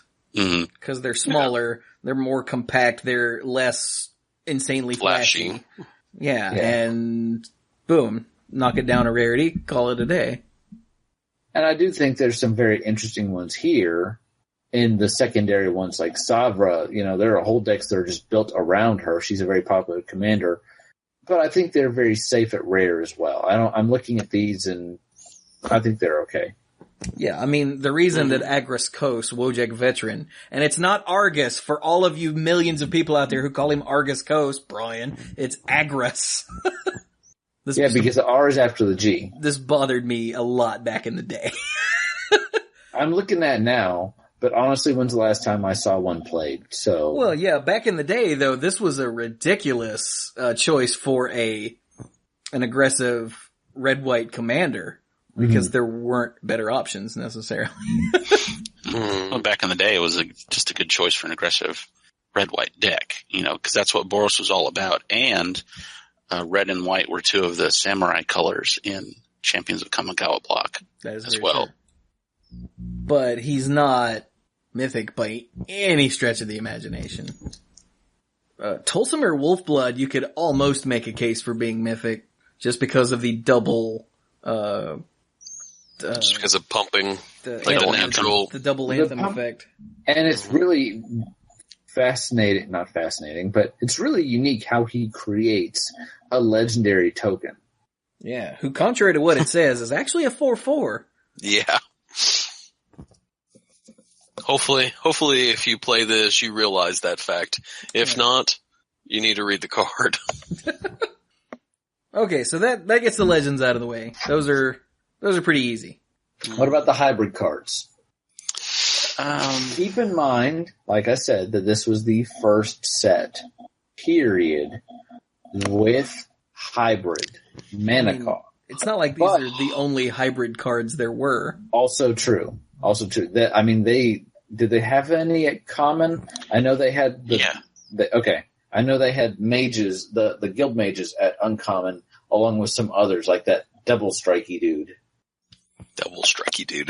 Yeah. It was like the cheapest guy with double strike printed at that point in the game. Yeah, I can see it, but I can't see his name. He's a regular multicolored card. You talking about the 1/2 for red and white? Yeah, that's right. He is. I'm sorry. There was a 1-drop. It was a 1/1 goblin soldier with first strike. Oh, that was common. So hybrid is spread across each color. I think rarity. Thank you. They are spread across through each color and each rarity. I think each of these is kind of a unique effect, but I don't know that any of them are mythic effects.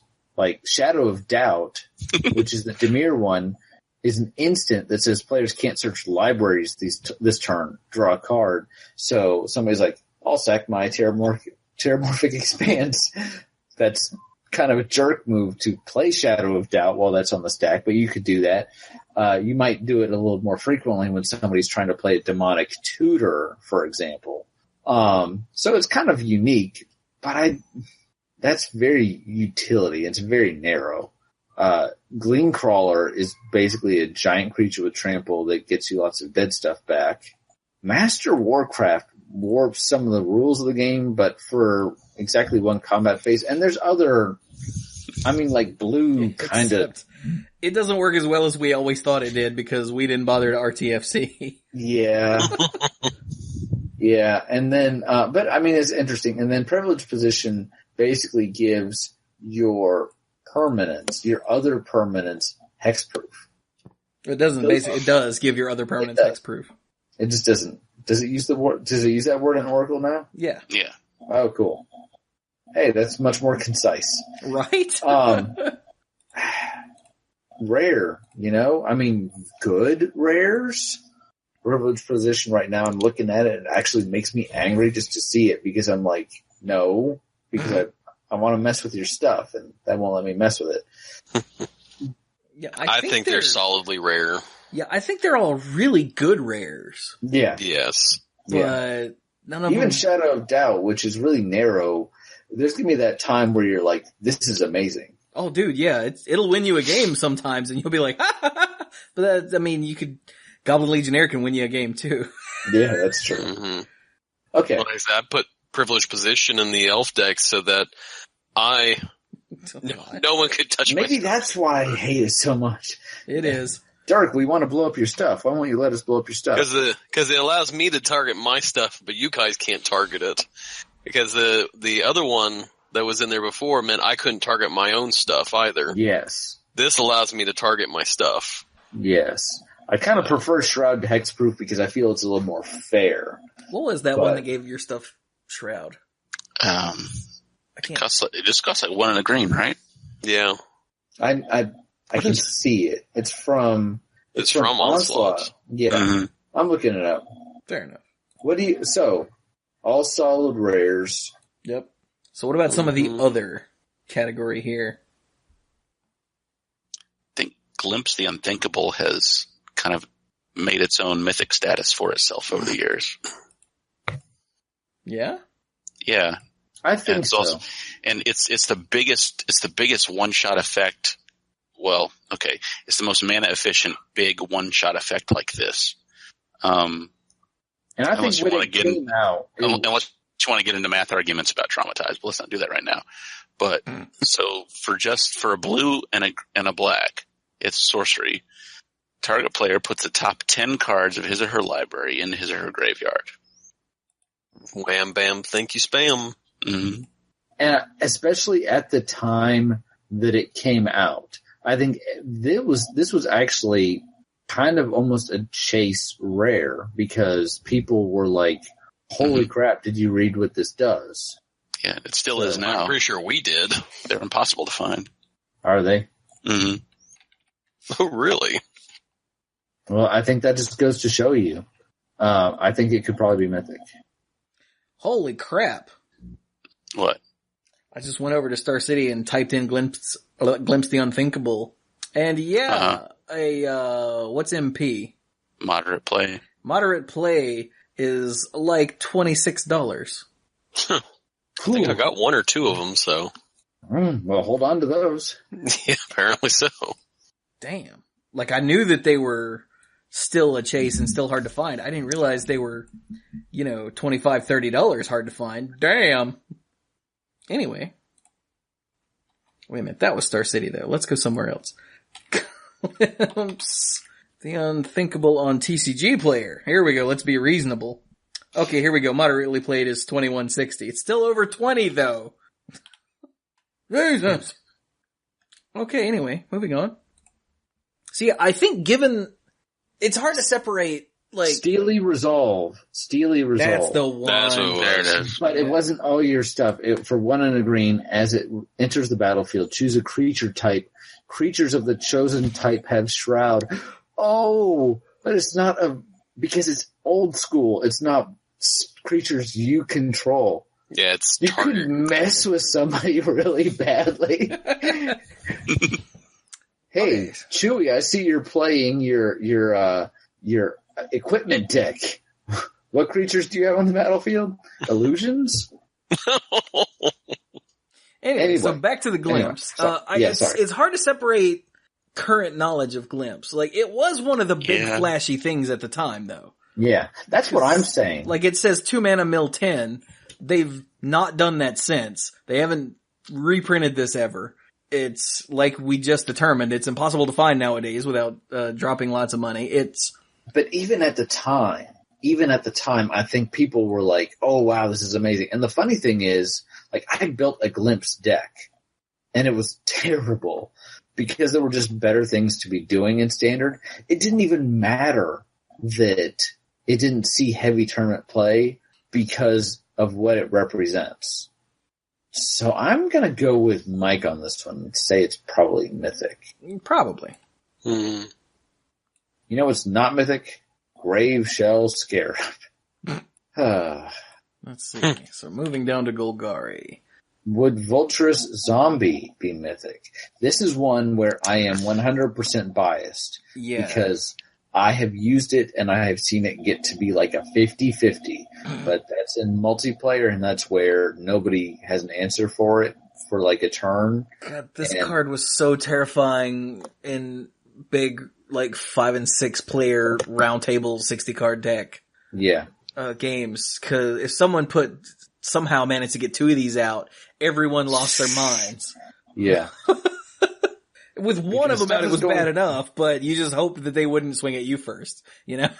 And because whenever a card is put into an opponent's graveyard from anywhere, so that means they're like, okay, I'm going to cycle my Krosan Tusker, and you're like, great. That grows my zombie. Yeah. I mean, I'm going to cast Rampant Growth. Okay. That grows my zombie. Like, it's really big and stupid, and it has evasion. So it is possible that, like, this could be a big Timmy Mythic. I think so. Looking over the rest of Golgari, really, really heavily biased on that one. Yeah, but I'm also looking at the rest of Golgari, like the rest of it, other than the ones we've already talked about, and I'm just like, yeah, Graveshell Scarab was one that they were trying to push in the preview times. But even then, I still feel like would it have been Mythic, and I'm like, But it says sack it to draw a card, and then you dredge one to get it back. It only has dredge one, so it's not that bad. And what they failed to take into account was that the numbers with the ones with higher dredge numbers were better for what you were trying to do. Yeah. Yeah. I don't know if they would have made Graveshell Scarab a Mythic. Like I said, this was the one that they kept showing. Like, hey, look at this. Look how sick this is. And all of the people previewing cards were like, oh my god, you know what you could do with this? And then none of that happened. So, I mean, it's possible they could have chosen it to be a Mythic and have it be a swing and a miss, because sometimes that happens. Yeah. Remember Lotus Cobra? That didn't do anything. What? I'm kidding. Chewie was about to drive to your house. What? No. Does Lotus Cobra get played in Modern at all? Not really anymore. But not every Mythic is like the most amazing card ever. So, yeah. Okay, well, how about, so we've got Vulture Zombie maybe for a Timmy Mythic. Dark, do you have anything else about Golgari, or shall we move on? No, if I had no other choice, I would definitely say the Vulture Zombie. But to me, in a duel, I don't see it really being a Mythic. But I do understand what you're saying, and it feels like it's one that's like right there on the border of, yes, this is a Mythic, and you could easily make an argument for and against it. Yeah. If we had to say, in my opinion, if we had to say there has to be another Golgari one, I would agree Vulture Zombie would be it. Word. Mike, you got anything? No, not for these. Okay. Boros? Mike, you got anything? I have two. Fireman Angel. Yeah. Yeah, one of them is Fireman Angel. I think everybody's on Fireman Angel. I have another backup one. What's your other one? My other one was Razia's Purification. Mike and I are 2 for 2. Yeah, I hate Razia's Purification, but only because I own like 10 of the damn things. Jesus. Try playing it at a multiplayer game. See how many of us play with you ever again. There's also that, yeah. So, Razia's Purification, for 4, a red, and a white, each player, it's a sorcery, each player chooses 3 permanents he or she controls, then sacrifices the rest. Talk about restarting a game. Yeah, except that, somebody's going to pick just their big stuff and is going to start to run people over until the one guy that kept some land is going to be like, Doomblade that, and then everybody's just going to be like, this is amazing. This force is amazing. Someone's going to keep land, and then play a land and say Wrath the next turn, and you're going to be like, what? Well, you did it to yourself. I wasn't going to let you kill me. So I think that one's really hard, because it's such a dick card. But, that kind of card can be Mythic. Yeah, and it feels very... The choose 3 thing that makes it not just another board clear. Did we pick Mythic for Decree of Devastation? Of Annihilation, sorry. I don't remember. I don't remember what we said about the decrees. I don't know. I feel like this is basically like True was saying, a take on a Wrath effect or almost like a balance. But I don't know. Let's talk about the Angel. The Angel's easier because it's the Angel's ridiculous. I haven't read one in a while. Firemane Angel for 3 and a red and 2 white. It is an angel with flying, big surprise, and first strike, and it's a 4/3. The beginning of your upkeep, if Firemane Angel is in your graveyard or on the battlefield, you may gain 1 life. You don't have to, but you may. And then for lots of mana, thank you, Oracle Text, for 6 and 2 red and 2 white, return Firemane Angel from your graveyard to the battlefield. Activate this ability only during your upkeep. And it was always that part that sucked. I played against several decks that played this, and you could never get rid of the damn thing. And it's gained them a little bit of life, whether it's dead or alive. It's not staying dead. And it's a 4/3 with flying and first strike, which is more difficult to remove than you might think. I think that's an understatement. I think the fact that it can resurrect itself and the fact that it has an ability that tracks from the graveyard in a non-graveyard oriented set may put this one over the top. It's big, it's flashy, it's an iconic creature type. All these point toward Mythic for me. Yeah. Yeah, I'm on board with that. Yep. Okay. The fact that it almost guaranteed you the long game win. Like, had there been anything like this that just was always doing something? Like, if it dies, it's still sitting there gaining you life. You make it to the end game. You pop it back out, your opponent deals with it. You pop it back out, your opponent deals with it. You pop it back out. Well, they're finally out of stuff to deal with. The whole time, you've been upticking in life. Seems good. So, Selesnya? All right. This one's weird. Oh, I think it's pretty obvious. Is it? No, I'm kidding. Okay, maybe the one I can't pronounce. Let's run through these real quick. We've got the Phytohydra, which I think is the weakest of the 4, which is a 1/1, and if damage would be dealt to it, it gets counters instead. It's really cool in the way that, like, the Phantoms are cool, where it doesn't ever die. And in fact, unlike the Phantoms, which just get smaller and smaller, the Photohydra actually gets bigger and bigger. And I was always trying to find ways to, like, ping it and make it grow bigger. But it's very Johnny, but it's not Mythic. Yeah. It's neat, it's cool, whatever. Yeah. You've got the Autochthon Worm, which is huge and stupid and ridiculous and massive. And might only cost 5. Yeah, for 10, 3 green and 2 white. Yep, you heard it. Total of 15. It's a 9/14 worm with trample and convoke. Yeah. So it could cost 15, or it could cost 5, or it could cost anywhere in the middle. I feel like this one 0. Convoke can pay for colored mana components. And no. Yes. Or by 1 mana of that creature's color. Oh, okay, look at that. So, or 0. But if you're tapping 15 creatures to play one thing, something tells me you're doing it wrong.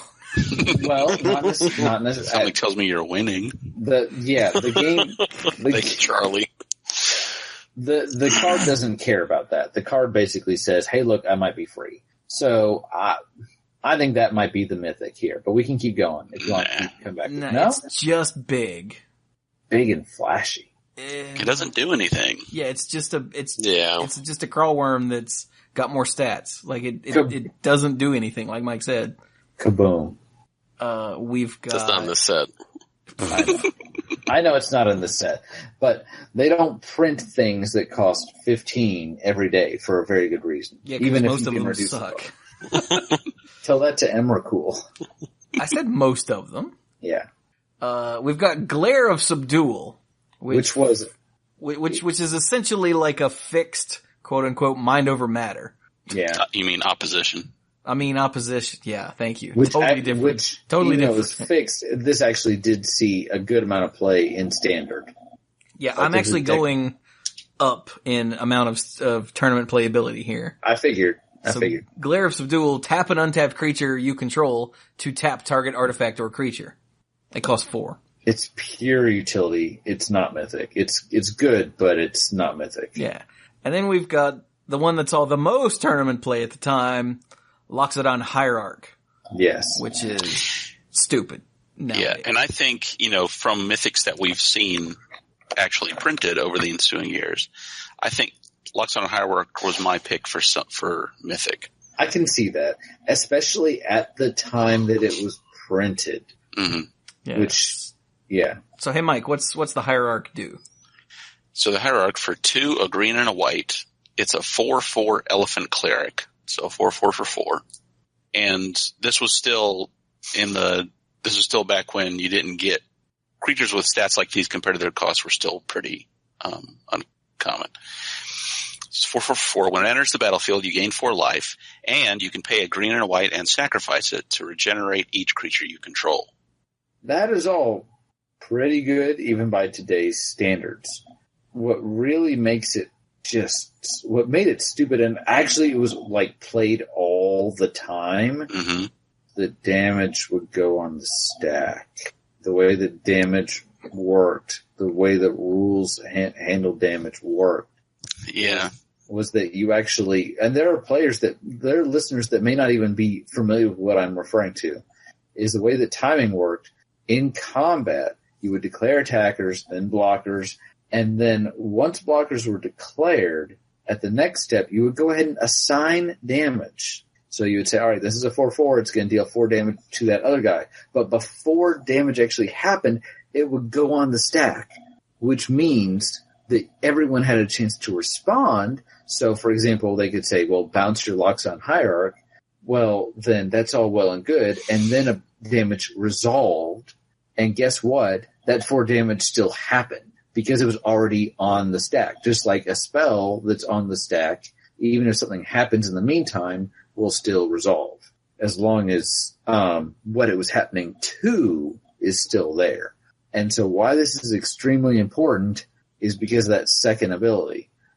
Combat against a team with the Loxodon Hierarch was impossible because he was going to deal 4 damage, and then if anything else was going to die that you wanted to protect, he was going to save it, but again, he would still deal the 4 damage. That's insane. That's crazy. And there's a reason that these, when they took damage away from working that way, some players were like, oh, they're dumbing the game down and it's silly and all that. It feels so counterintuitive to me now to even be talking about this because it just feels dumb. It does. Dumb. But at the time, he saw a ton of play and he was recognized from the very beginning that he was very, very good. And this was at a time that even green creatures in general just were not very well regarded. Green was not a color that historically had done very well on the tournament scene, including at that time. This was towards the beginning of the turnaround to make creatures good. Yeah. Between this guy and Watchwolf and a couple other things. Yeah. Yeah, and with these stats, these were push stats having this 4/4 for 4, and Loxodon Hierarch would be owning all over anything that cost less, and some creatures that cost 5 or even 6. Yeah. And you got we say a lot, life gain by itself doesn't do anything. But this was for free life. Yeah, you just get it. Yeah, just cause you play this guy cause he's good, and you just get 4 life, and that's pure bonus. That's almost irrelevant. It's just nice, And that could be a whole turn's worth of difference in some games. Yeah. And then there was the whole damage on the stack, sacrifice Hierarch. None of my guys die, a bunch of your guys die, neener. And regeneration was weird, too. They don't use it anymore. Nowadays, this would just say, what would this just say? Creatures you control become indestructible? Have indestructible until end of turn. Until end of turn, yeah. Mm-hmm.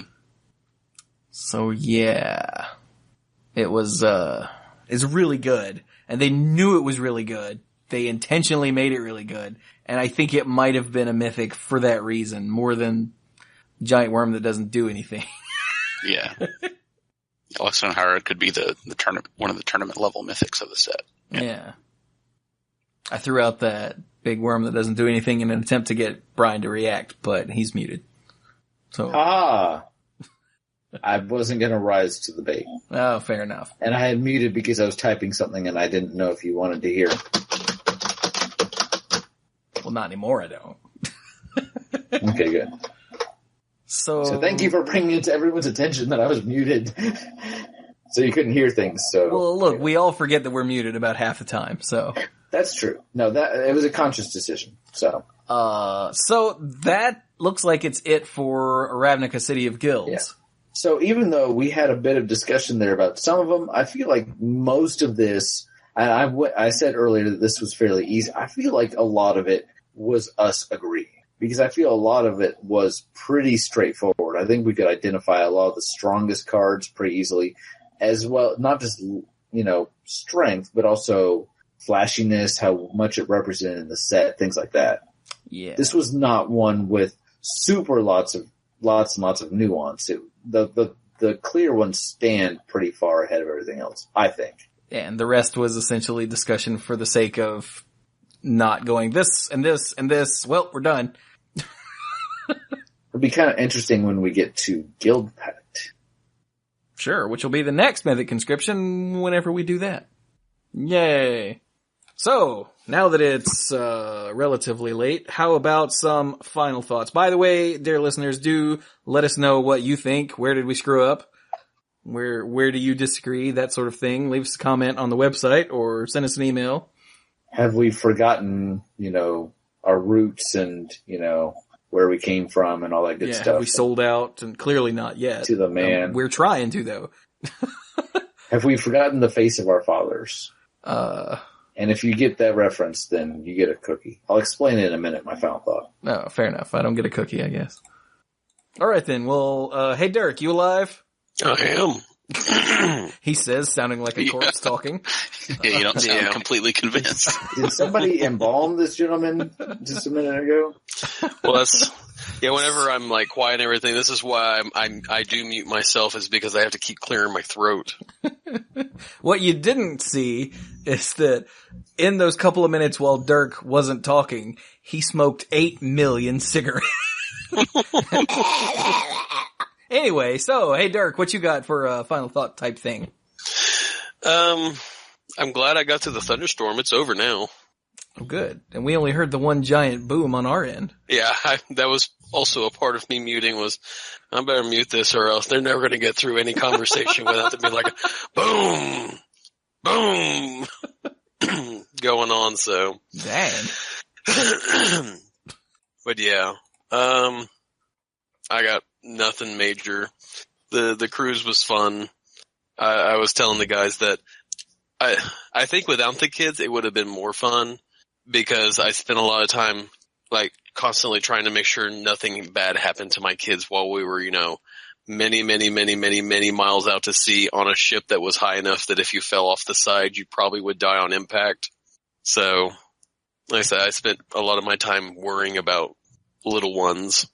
See, I just didn't feel that stress when we were on the boat with Sam, but I don't know if I don't know. Maybe I don't want to sound more callous than Dirk. Like, oh, Sam's really fine. Well, I think Splash. and this is sort of a question I have for you, Brian. Is so you guys went Disney. Yeah. Disney had a lot more stuff for kids to do, right? It had a lot of stuff for them to do. You guys went Carnival, right? Right. So I can't. That was literally the only cruise I've ever done, so I can't say more or less. But they had tons and tons of stuff we could do together, and a lot of stuff that if we just want to drop her off, we could have done that as well. And they had shows and performances and things like that. But we ended up keeping her with us about 90% of the time anyway, because that's why we were there. But we also, to be fair, it's a lot easier to look after one kid with 2 adults than it is to look after 3 kids with 2 adults. So, I mean, the thing we dropped the kids off more often than not. We could not drop off Penny, because their hours were very limited for, a 1-year-old. Really? And so the only time the there was time for infants was in the morning. There was no afternoon. And so no we afternoon? No. Huh. There was, I think my issue is that Carnival is more of an adult, cruise. And unfortunately bringing kids along on an adult-esque with hookers cruise. and blackjack. Well, there actually was a great deal of drinking and gambling going on the boat, not via us, but what is available on the boat. Right. And so that was, I think, one of the things that it's not geared towards kids. Yeah. And so because of that, I felt like this cruise was not very fun. And so if we're going to have the kids, I really would rather go on a Disney cruise, which is more geared towards them. And maybe when, far off in the future, when Chelsea and I are like empty nesters, go back on Carnival cruise and do that.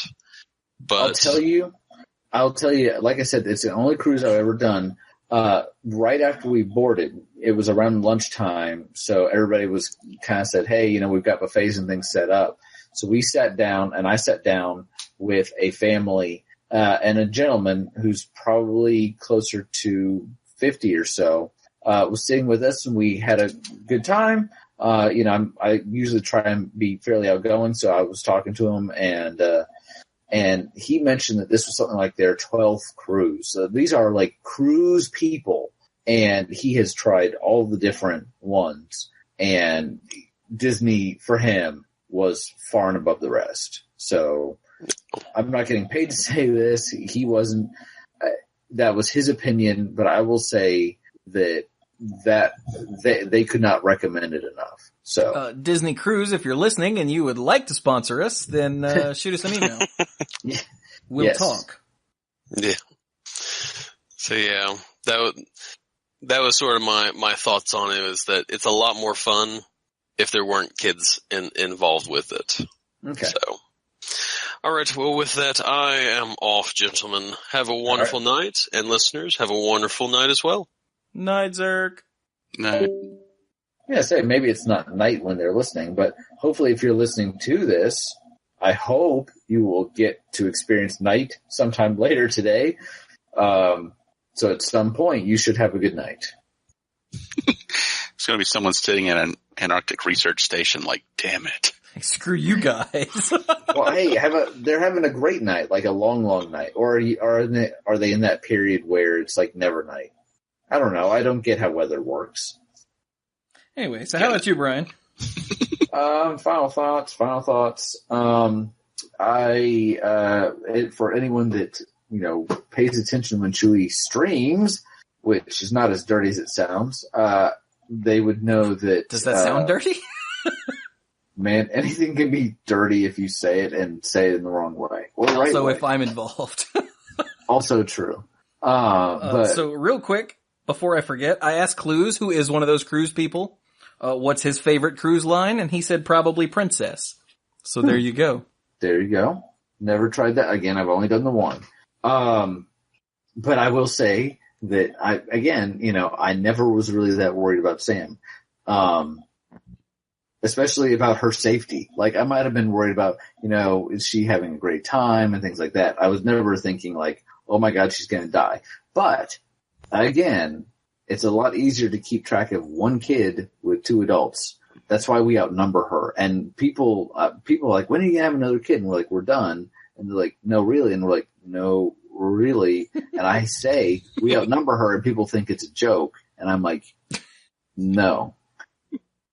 This wasn't going to be my final thought, but I will say, because I know that there are people that listen to our show that this applies to. As a parent, and I know Dirk would echo this if he was here, to anyone that is a single parent out there, I salute you. And I am actually not at all making a joke right now.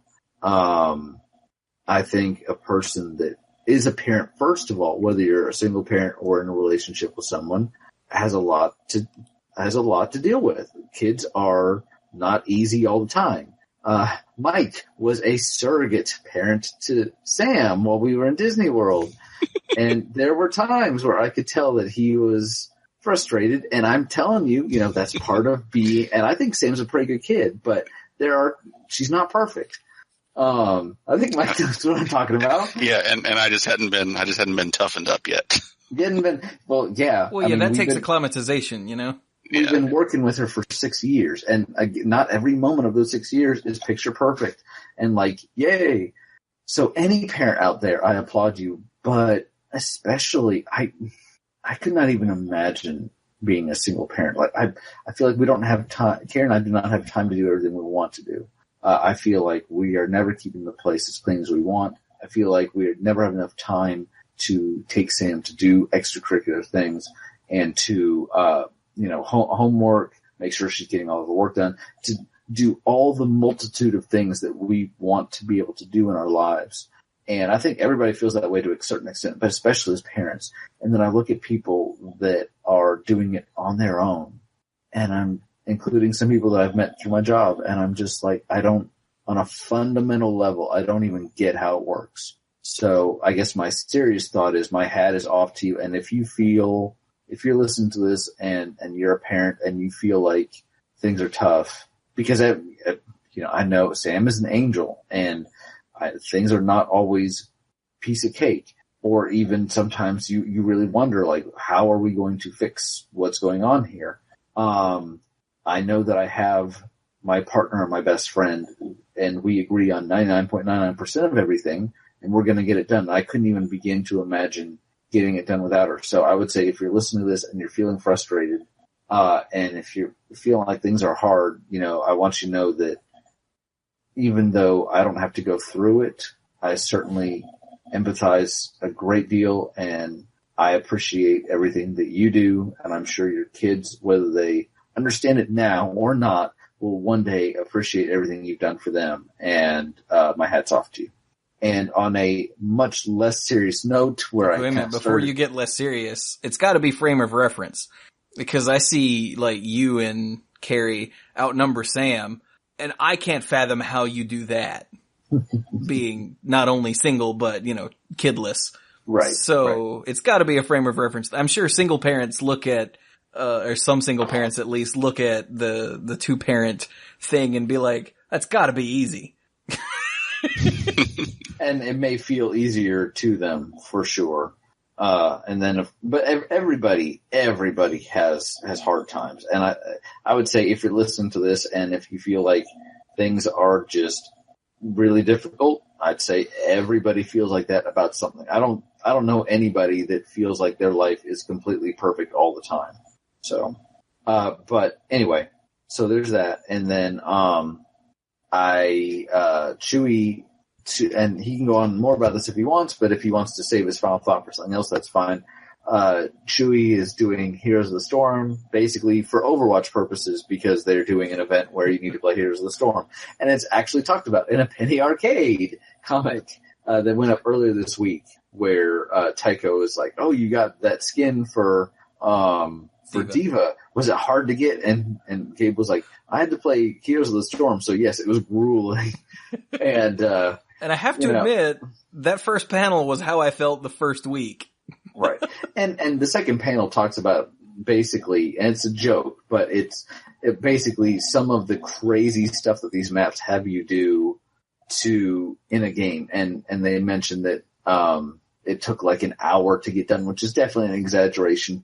Now, I've had games take over half an hour, but those are the exception rather than the rule. But, so Chewy was not having a great deal of fun with it, and I am not here to say I turned around for him, because I think he was already feeling a little better by Saturday, but I streamed with him, Cap, Haley, and Chewy and some other guy. Oh, Bill. Squoosh. Yeah, Squee. Yeah. Squirmer. It was Bill. He was great. No, and I had a great time, and it was a lot of fun. And even though I had been playing Heroes since the beta, it was really my first time playing with other people on an audio chat through Discord to actually, hear and understand what they were doing. So it was a very different take on it than just, basically being limited to the chat.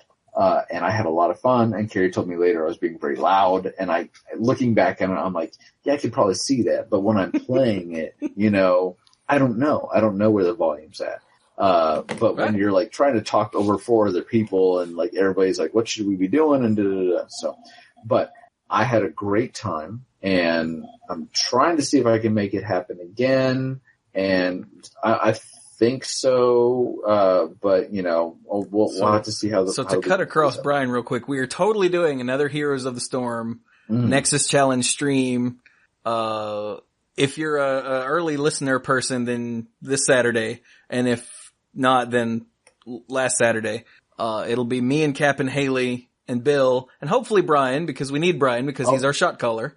I will try. And if not, then we'll have a woefully inadequate substitute and it'll be fine. But I can tell you that Bill said that those 5 games that we all streamed as a group, well, he said it's about the only time that he's actually had fun playing Heroes. We won 3 out of the 5 games, which was pretty incredible to me. And the 2 of those were really good wins too. Yeah. And the 2 that we lost, I felt like we played pretty well, but I felt like there were certain factors that just were against us. And that first game, we lost the first game, and I honestly felt like part of it was getting a feel for how this was working, but part of it was I just felt like from the get-go, it was going to be very difficult to win. And lo and behold, we didn't. But every game was fun to a certain extent. Yeah. And the games we won, there were some games where we just crushed it, and it was just like, wow. And that even Braxis holdout game was terrible. We just ran all over them. And even our loss on Hanamura, we were about to win. Yeah. When they won, and we were like, oh, because Bill said out loud, oh my God, they don't realize they just lost, and our core immediately exploded. And Bill goes, wait, what? It was down to the wire, so. But it was a lot of fun. I greatly appreciate that. If I don't get the chance to do it again, I want to tell you guys, I loved it and I had a great time, and I'm hoping that I can do it with you guys again on Saturday. We hope so too, and we're also gonna maybe do the Saturday after that, although that's Mother's Day weekend, right? And this is Mother's Day. This is Mother's Day. The next weekend I definitely won't, because in-laws will be in town. And that kind of feeds into this as well, because they're coming into town. And as I alluded to earlier, in places, but I think probably if you're starting around the same time, I think at that point we'll probably be reaching a stopping point anyway. So I'll talk to her about it again tomorrow, but I think I'm probably good. But word. Tell her we need you because you are the only thing that makes it work. Would that influence her at all? She wouldn't care. Never mind. She wouldn't care. But everybody pulled their part. Everybody did a good job. So. And now Bill will be the weakest link instead of me because I've been practicing. Bill was pretty clutch sometimes. When he was a healer, he was on the spot. Lucio. Yeah. That's my final thought. Word. Well then, how about you, beardy face man? Let's see. I wanted to relate something that I just realized about the Amonkhet story and art direction, the way things work. That I don't know. Probably many listeners do know this, but probably also many are in the same boat as me. So I didn't notice until it came up as a detail in, I think, last week's story, that when people who run the trials are awarded a cartouche for completing it, it kind of hooks into this.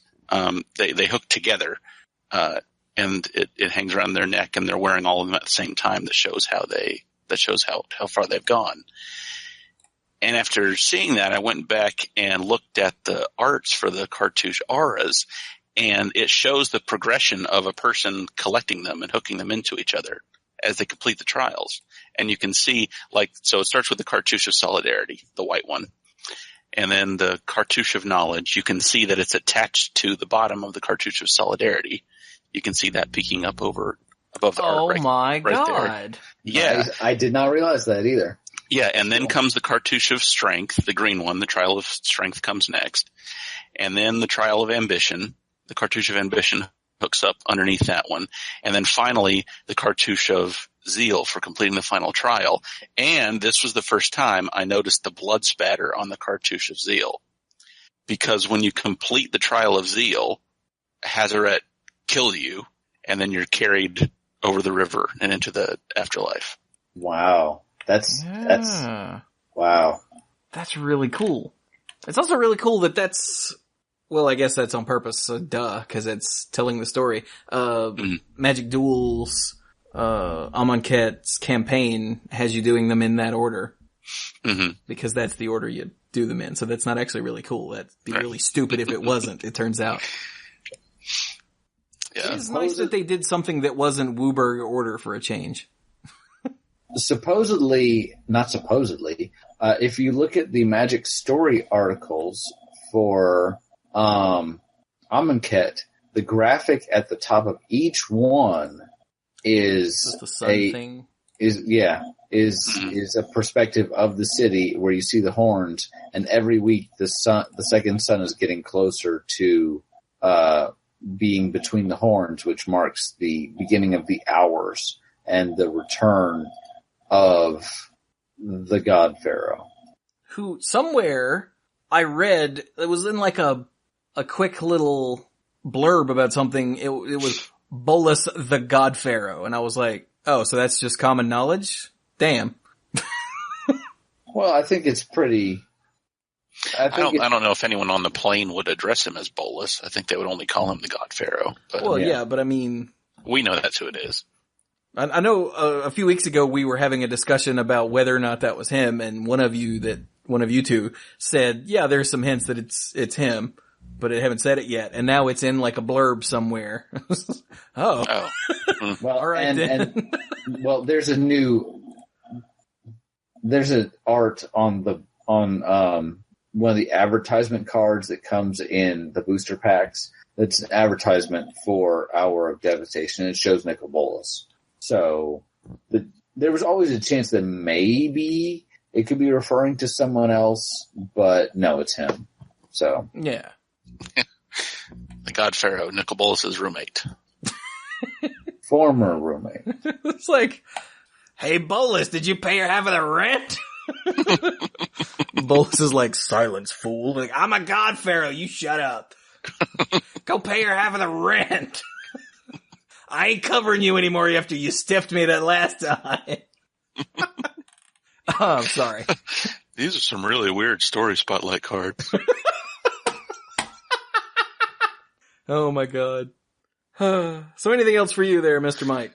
I also learned from last week's story that Bantu, the goddess of ambition, is female. For some reason that didn't click with me before. Usually my radar for that is pretty good, but... Oh, the crocodile-headed one?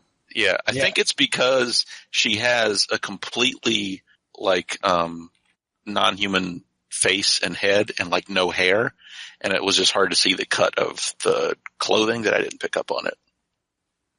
Oh. Oh, yeah, look at that. Because otherwise, Oketra and Hazaret is pretty obvious. And it's also easier, because they have a face that's more like a person's face with nose here, eyes here, mouth there, and it's all kind of, flattened in one spot. And the design of their costume was more obvious, but for some reason it was hard for me to tell for Bantu. But now I know. Well, I'm glad you told me that before I, made an ass of myself, while recording, that duel story. Ha ha! All right then. Good to know. Right. So that just leaves me, and I have nothing other than the usual nonsense. So, like Brian said, streaming is happening. We're an affiliate now, as I said before. It's twitch.tv/themanapool, where I'm trying desperately to get away from streaming Overwatch, because the last event kind of kicked my ass and wore me out of Overwatch for a while, and Bill told me, it's possible that the next event for Overwatch is going to start as soon as next week. I was like, you please shut the hell up. And he's like, it's possible. I'm not saying they announced it or anything. I was like, oh god. No. But yeah, originally I was just gonna grind Heroes of the Storm. It was gonna be miserable and painful, but I decided to have some fun with it. We got the whole team together. It was awesome. I've been practicing in the off time so that when we play again, I'm not a major drag on the team and they're constantly 4-on-5. So I'm getting slightly better. I understand how things work. I understand what I should be doing most of the time at any given point. It's nice. It's nice. So yeah, that'll be Saturday. And then other times there will be more streaming of whatever. Like I said, this Tuesday I did BitTrip Runner 2 and Guts and Glory. Completely random nonsense. So yay, awesome random nonsense. Everything else is on themanapool.com where you can find the podcasts. There's youtube.com/themanapool where you can find our, the videos. Right now it's Injustice, story mode for Injustice, Uprising, assorted Overwatch stuff, some 3v3s where we were all goofing around, us playing Uprising, the PvE event that just ended. The 100th Hearthstone Tavern Brawl has been recorded and is up now. Mike and I recorded an hour-long epic video of that showing off all of the brawls because the way they did this brawl was completely bizarre. Since this won't go up, for most people until it's almost over, for the 100th Tavern Brawl, every class in the game gets its own Tavern Brawl rules. So there are 9 different rule sets to play by. Wow, I haven't done the one for this week yet. That's crazy. It's so cool. Trust me, Brian, start with Warrior. Start with Warrior. Got it. It may or may not still be slightly bugged. It also may or may not be the worst one.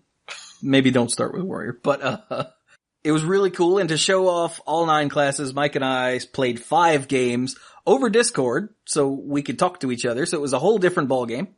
And it was awesome and a lot of fun. Cool. Yeah. And also over on the YouTube channel, you can find this very show and Monday Night Magic for those of you who don't want to deal with the audio stuff or can't get to the audio stuff or can't use your phone at work or whatever, a variety of reasons. So they're on YouTube now. There you go. And yeah. Also there's Facebook.com/themanapool, Twitter @themanapool, dorks@themanapool.com is the email address. Yeah, hell yeah. And of course, if you want to help support what I do with all of this ridiculous content, streaming, YouTubing, podcasting, I was going to say something like push-ups, but I don't do those. See? Also, screw you, Brian. Aw. Then, you can go to patreon.com/themanapool and check that out. You can get YouTube videos and Manapool episodes early. You can get early stuff and get the odds and ends, all the stuff recorded before and after both Monday Night Magic and the Manapool. Behind the scenes nonsense, us talking about video games and comic books and movies and personal lives, and you can hear, Brian's kid talking to, Dirk's kids. If you so like, cause it was adorable and I was sitting here, I had to mute cause I was giggling so much when Sam and Trevor were talking, and I don't know why it struck me as so funny, but it did. And if you want, you can get all of that and get your name on the end screen for all of the YouTube videos for each month, for each video that goes up in the month. I have a way to word this that's not stupid.